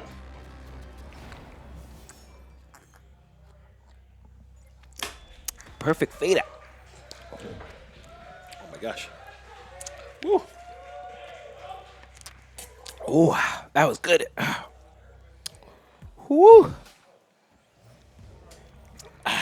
All right. Now we got the match going. We got Nebula over on the right. Too spicy for you? In the reveal location.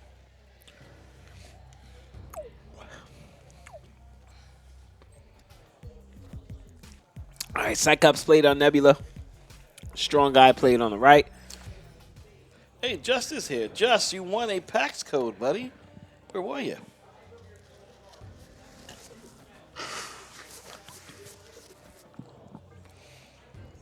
Yeah, we're not affiliate yet. What clutch play was that? Cyclops on the right on Altar of Death?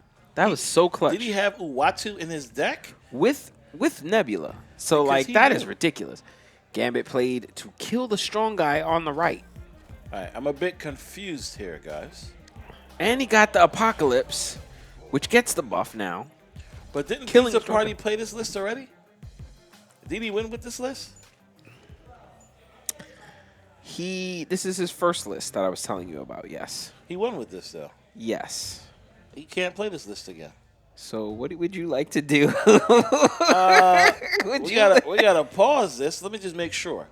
Let me confirm. I'm going to look at Pizza Party's lists right now and just confirm because we said 7 cards different. So let's see. Well, you confirm, and then I'll let know. So this is the list here, it looks like. Does it have Quake and Cable in it? Cable, yes. yes. It does. So this one is the same one he played and won with at the beginning. Okay. Because it had Misty Knight, Quake, and all that. So we're going to have to pause this for a second. Want me to go out and tell him? Yeah, you go tell him. Yeah. Let me tell him. All right, guys, I'm right back. Talk to Cena.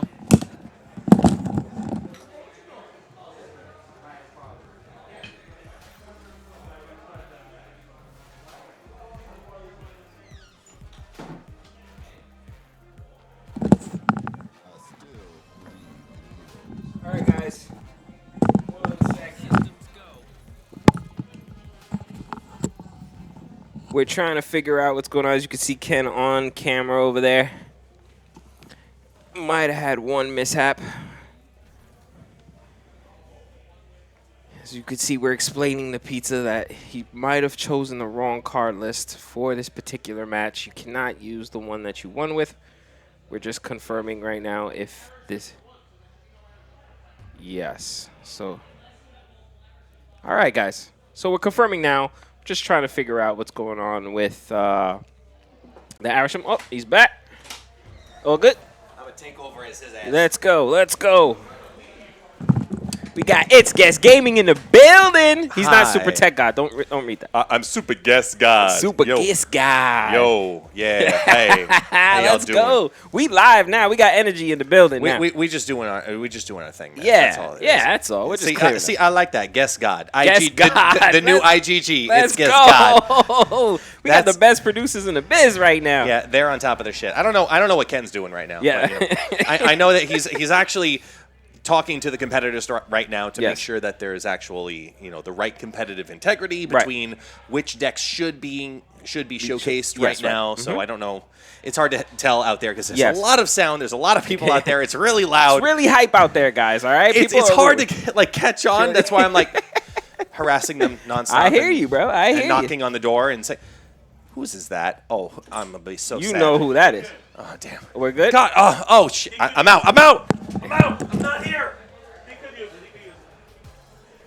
All right, guys. So apparently, Super Tech God was a little off on this one, and Pizza Party was under the guidelines of the tournament. So let me just explain what All right. happened. Yes. Please put us on to what exactly went off. So our person running the tournament, Two Ties. You guys know what Two Ties is? Yeah. Shout out to Two Ties.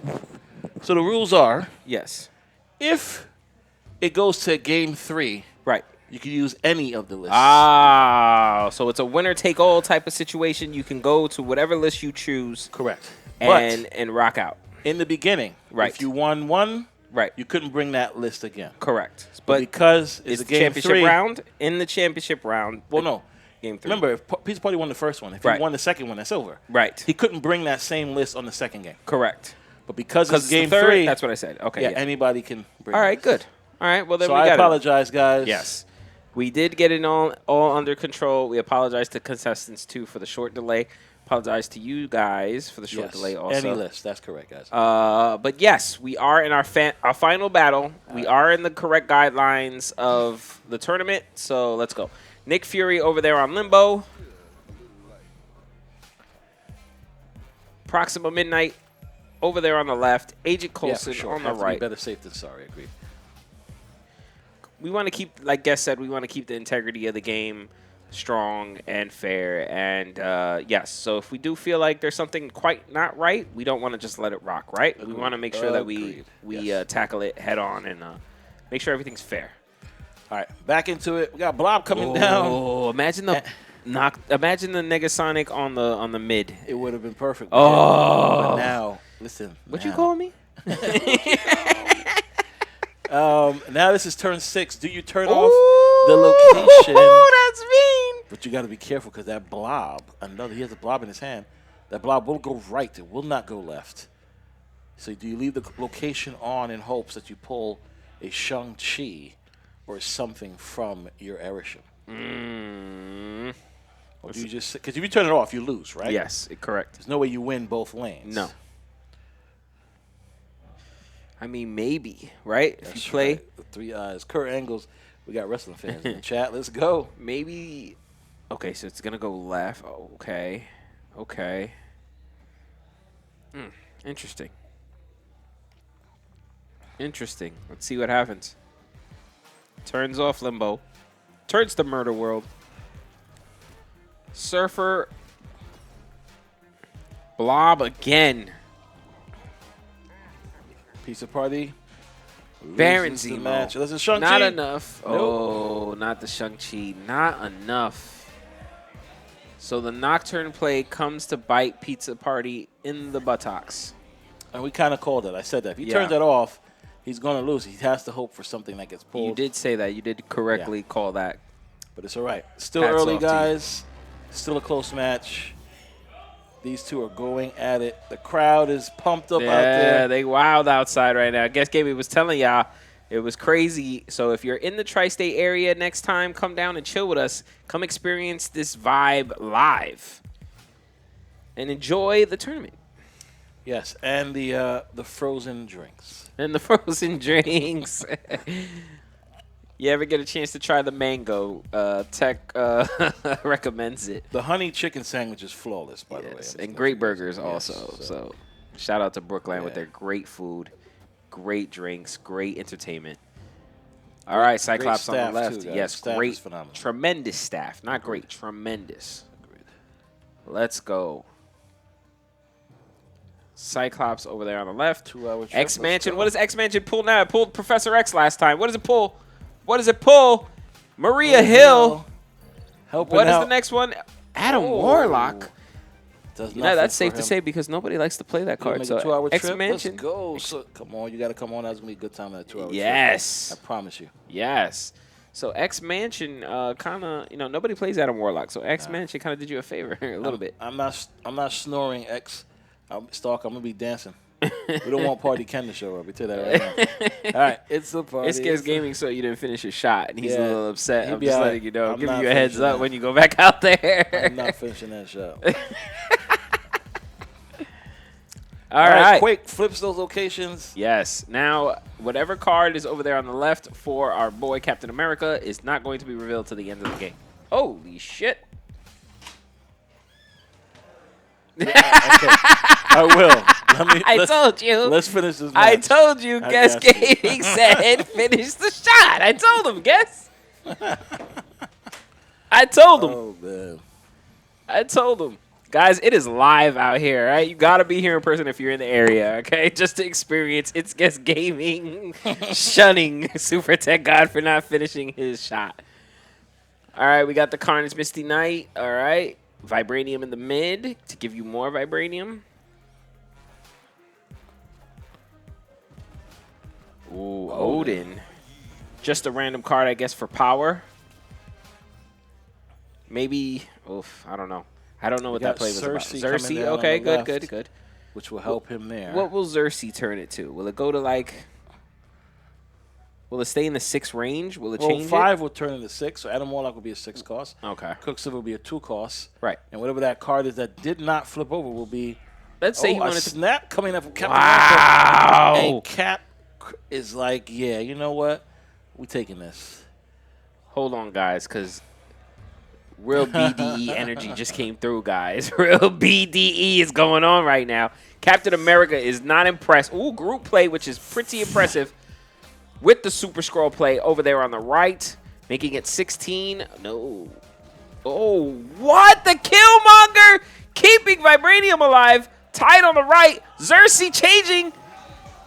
Oh, my God. Magneto pulls to the left. What is going on right now? Void sends it to the right. No. What is going on? Tried to win No. M'Baku. What is going on? What? This is straight anarchy. Wow. M'Baku really tried. This is That Cersei? set of motions right there. Those sets of plays were my amazing. goodness. Just then, the excitement was off the chain. M'Baku. That would have been interesting. You guys should have heard outside because they were all screaming. That was crazy. This is looking serious right now. Pizza Party has to back up and think about things. Captain America coming through and just changing how shit goes down right now because it was Pizza Party was destined to win. Straight anarchy. It's not over yet, though. It is not over yet. Pizza still has lives, and he still has a chance. It's time to buff M'Baku, guys. I think M'Baku should be a 5 or 6 cost. Nah, leave M'Baku where he at. Make him a 6 cost. Okay, Hello. so this is interesting because we're going to change Isle of Silence right now. We're going to quake it. Because and you make want sure the you want raft. it, yeah, make sure he yes, does not exactly. add more cars You to do the not rafts. want him to get to the raft, so you'll change it around. There we go. Deadpool, Maria Hill being played on the left. Yes, Captain America not loving the Quake play. Time Theater giving him And 2. now Pizza Party Nick taking Fury. advantage of the raft. I know. He knew it was coming down. Hit him with the Rocket. big brain plays going on here. This guys. Pizza Party is feeling the pressure, and he's like, I'm going to play Pass on mango. to end this. Okay, no problem. Guess if you're watching, he is finishing it. He's finishing it. Combining it. Finish. No. Okay, I'm going to let it go. I'm going to let you live. Guess he didn't do it. Your opponent retreated. Yeah, Party's not having that. Too much things going on. He did not want to deal with it. Actually, sorry. You're Captain funny. America. That's right. We got to make sure we get this right. Get you Ubering home. Yo, I drank my juice, bro. Stop it right now. Name calling is not nice. Zen. You need this on the screen for this? No, you don't. You'll be all right, Destructive One. You and SCG check the Infinite contest during the stream? Yes. I have to pick that at the end. I already have a winner, so I'll let you guys know who won. Cap has the freedom to wait for the best matchups. Yeah, he does. Because he has all that wonderful energy. All right, Pizza Party kind of the energy for both are very like mid right now. I don't know. I'm not sure why Captain America's energy is not a little bit better, but maybe it was because last game he almost dwindled his lives down to nothing. But Pizza's feeling it. You could tell he's very focused, very down a little bit. So let's see if he can magic Loki. Ooh, the boos are coming from outside. Guys, you would not believe it. There are a tremendous amount of boos coming for the Loki play. We got a lot of people outraged outside over the Loki play. Which is interesting because did Loki help much? Okay, you got 2 Quinjets, which is great. I would definitely drop the 0-2 Quinjet. You have to. I'm glad you guys are having a good time. This is what we do, guys, when we go ahead and cast over at BrookLAN. Yep. In Brooklyn, if you guys are ever in the Tri-State area, definitely come hang out at BrookLAN. You will have a blast. There goes Flash. I was just about to mention you, Flash. I said Loki. I was like, there goes Flash's card. But Flash really loves that hella. All right, so we got Red Hawk coming down in the middle and Avengers compound. It looks like we have, what is that, 412 fading out with the wonderful Loki up there. Ooh. I don't know what that is. Do you know what it is? I don't. I was not looking up there. It's the game, not my eyes, so we should be all right. Yeah. No, actually, I know what that card is. Okay, we got the Spider-Ham killing the Super Scroll, which Hulk was pretty good. Got the Hulk smash. And that ends the game? Not at this curse moment. There's one more Final turn. coming Mr. up. Mango. There's one more turn. I'm done with y'all. I don't know. I would have probably played the Hulk on the right. No. I mean, his whole lane was full. You know you could beat that. That's fair. Why not? Why not take the lane away from him, Because right? now you got to fight for the other 2. But now you have to win 2 lanes. Yeah, that's fair. Good call, Cena. Big brain planes by Cena, ladies and gentlemen. He is right. Hulk should have went right to smash that vault. Okay, we wide have open. Patriot, but I guess he's going to go. There's no way to really do that, really. This is it. If Pizza Party cannot win that left lane, guys, it is over. Captain America is the champ. If Pizza Party cannot win this right now, if he continues, he can retreat, can he? Yep. Yes, he can retreat, guys, and live to fight another day with 2 lives left. Pizza Party, unfortunately, is on the ropes. He dominated all day. He killed the big four, the final four from last year. He took them all out. Now look. Oh, no. Hulk smash. That is over. The Loki strikes Ladies and again. gentlemen, Quinjet. Captain Quake. America. America.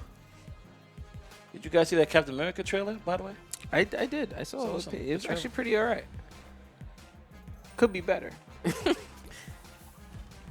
The Gwen does not win the left. Not enough. Not enough in either. Erisham versus Erisham, and the winner. It is over, guys. It is over. Captain America. America. He's just a kid from Brooklyn. He's just a kid from Brooklyn, and now he's the champ of BrookLAN. Let's go. Captain America takes down Pizza Party. This is crazy, guys. Pizza Party was in the lead. It looked like he was going to win the whole thing, Tech. It definitely did. It definitely looked like he was going to win, and what a great matchup. Captain America putting that work. Captain America went all the way through. If you guys look at the bracket, he made it all the way through. He did his damn thing to make it in the finals champ and be crowned the champion. The champ of BrookLAN. That was amazing, guys. Let's go. So Captain America, the champion of the BrookLAN Marvel Snap tournament. I love it. We're going to start from the top. Top 16, Captain America versus Garzone, winning that match. And in the top 8, Captain America went on to defeat Kevin Bacon. Kevin Bacon. And, of course, in the top 4, Captain America went and beat Gatos Kid. That's right. And, of course, in the finals, 2 out of 3, Cap versus Pizza Party. If you guys hear the noise, you can hear the applause over there. They are having a good time. This is what it feels like when you come to BrookLAN. That's right. And enjoy one of these Marvel Snap tournaments in person. Wow, what a matchup, guys. What a matchup. That was insane. I mean, I was surprised. I thought Pizza Party had a really good shot. After that first game, was pretty dominant on Pizza Party's end, just wrecking shop. But this is how this tournament goes, you know. As soon as you get that win, you go to that second game, and you don't get to play that same card list. Let them in. Sorry. It's all good. Yes, sir.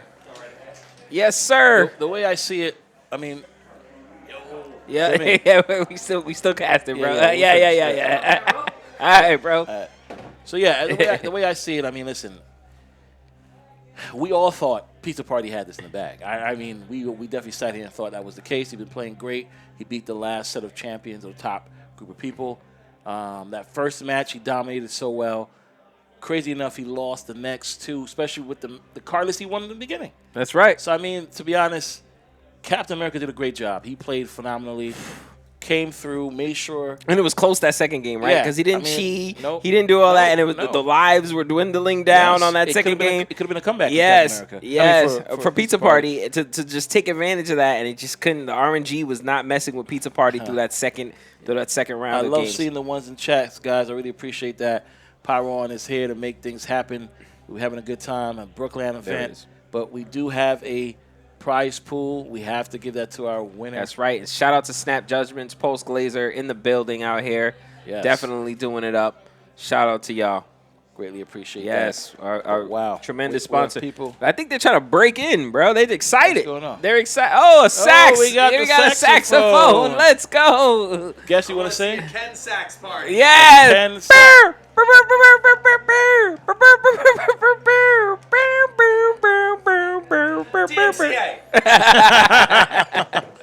Oh, man. Sax sells, ladies and gentlemen. You saw that. Guest brought the sax all the way from Brazil. Shout out to Guest for coming out, having a good time with us. Yeah, I hope you enjoyed Guest and Perry Manilow commentary. They did a great job. They kept y'all entertained. They definitely did it up here, and we appreciate them so much. Yes, ladies and gentlemen. So, again, we have our winner. We're going to definitely be doing the giveaways. We have more stuff to give away. We will do that on PWROn stream or my stream so that you guys can go ahead and get back to your wonderful evening. We really do appreciate you guys hanging out with us. I do have a winner for the Infinite. Again, I will put it on my stream or so they entered here, and now they have to wait for an enter. No, that's fine. Let's give away. Stop right now. Yeah, let's give it away. Give it away. Let's give away everything right now. Yeah, let's go for the people, y'all. Y'all entered here right now. You're not trying to wait until his stream. Nah, let's do it. Y'all then I got to re-enter? Nah, I'm here right now. All right, let's go. So give that away. Another PAX code, guys. Ready? The next winner is Divine Decay. Divine, let's go! Get You a got PAX yourself code. a PAX code. All right. Divine Decay. Divine Decay, say what up in the chat. Let us know. It's all right. We got his list. We'll give it to him. Next, we have Premium Mystery Variant. Are you guys ready? Premium Mystery Variant, y'all. Let's go. That goes to Hashtag BrookLAN. That person gets a mystery premium mystery variant. A what? A premium mystery variant. No. What was the name that you said? We're going to pick another winner for 500 credits. And that goes to the Kenny Loggins. Kenny Loggins. What's going on, bro? Kenny Loggins. Now we have 3 more untaps to give away. Seen so those let's face. do it. What was that name? Untap goes to that person.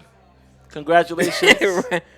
You get an Untap premium 1 month free code. Rafa Brew Crew? There you go. Brook Crew. Rafa Brew Crew. We have another Untap to give away. Yes. Shout out to Untap, by the way. Hey, the White Wayne Brady. White Wayne Brady is a winner? Congratulations, buddy. You always win. He said that to give me the prize. If he does, that's fine. Hey, we'll give it to you.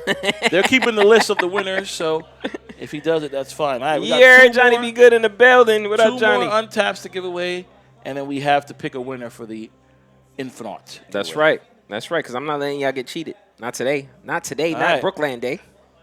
The winner for another untapped goes to that person in the chat. Kataran X. Yes. Kataran X. All right, 1 more untapped, guys. And that goes to Medley. What? That person. It says something different on mine. Nah, MED. It says XW X Wilden has drawn for. Oh, No. okay, my bad. You're right. All right. No, it said it said they were drawn. All right, that's fine. We got it. And now let's go ahead and pick the winner of the Infinite bundle. I mean, the bundle for the best Maria Wolf Infinite. That's right. Timmy's in the building, y'all. He was the one at the door. And that bundle goes to, wow, it's either between Timmy Lucifer Airways. Uh-oh. Or Deadman Falcon. Uh-oh. Uh-oh. What do you think? Fuck, that's tough. a nice one right there. That's also nice. Ooh, that's nice too. I'm going to choose that one. All right, Lucifer Airways, you are the winner of the bundle giveaway for the Maria Wolf. I will reach out to you on X. Congratulations. We gave away all our wonderful gifts to the people locally and to the people on stream. Shout out to you guys hanging out with us for this evening. That's right. Greatly appreciate you guys. That's right. Thanks for putting those ones in the chats. Again, shout out to BrookLAN, allowing us to come here and host this right. awesome Marvel Snap event. Shout out to Snap Judgments for helping out and putting into the prize pool. And, of course, shout out to Second Dinner for making this game, bringing us and the community Let's not forget PWROn. Let's back thank together. PWROn. Also. PWROn was best for last. We are there. You guys see his face? Yeah, this is the face of a man with 8 mango drinks. Okay. I'm fine. I'm totally fine. You guys see it? All I need was some water. I'm good now. Okay. And, of course, shout out to PWROn Gaming. That's right. What a phenomenal group of individuals. You guys are amazing, always doing phenomenal things, helping the community, of course, and putting on these awesome events. Shout out to everybody in PWROn, those watching, those in stream having a good time, and, of course, those members outside having a blast. That's and right. Putting on this phenomenal Most show. importantly, yes, you guys, the chat. Of course. Thank you so much for coming by and watching the tournament. Thank you so much for vibing out with me, STG, Perry, It's Guest Gaming. Shout out to Yipes, too. Yipes couldn't make it. He wasn't feeling well. So shout out to you, Yipes. We hope you feel better, bro. But, yeah, guys, thank you so much for rocking out with us. Thank you so much to BrookLAN for having us and throwing this amazing tournament right here. This was awesome. Yeah, and thank you to the mods that were holding shit down during the whole thing. We Agreed. appreciate you. Yes. Thank you to the players. Yeah, this was great, man. And of course, the BrookLAN staff. And the putting on BrookLAN a staff show. definitely holding it down like nobody else can. So we appreciate them. Yes. All right, guys. And that's it from us. That's right. We'll see you guys in the next event. Peace. Are you the Hip Squad? No. Captain Marvel jumping to the left. Are you guys ready? You guys are fancy. Yes. Oh my. That's 3 strikes already. Team Yellow wins Snapperty. He has gone undefeated in the ring. Taking it back home with me, ladies and gentlemen. That created a very interesting meta. It's going to be epic. We got some awesome competitors here. +1. Misty Knight going to the right. Gets him over the Gonna top. win it. And Rocco Sacco wins it in an amazing final game. Rocco Sacco is your SnapCon 2023 champion.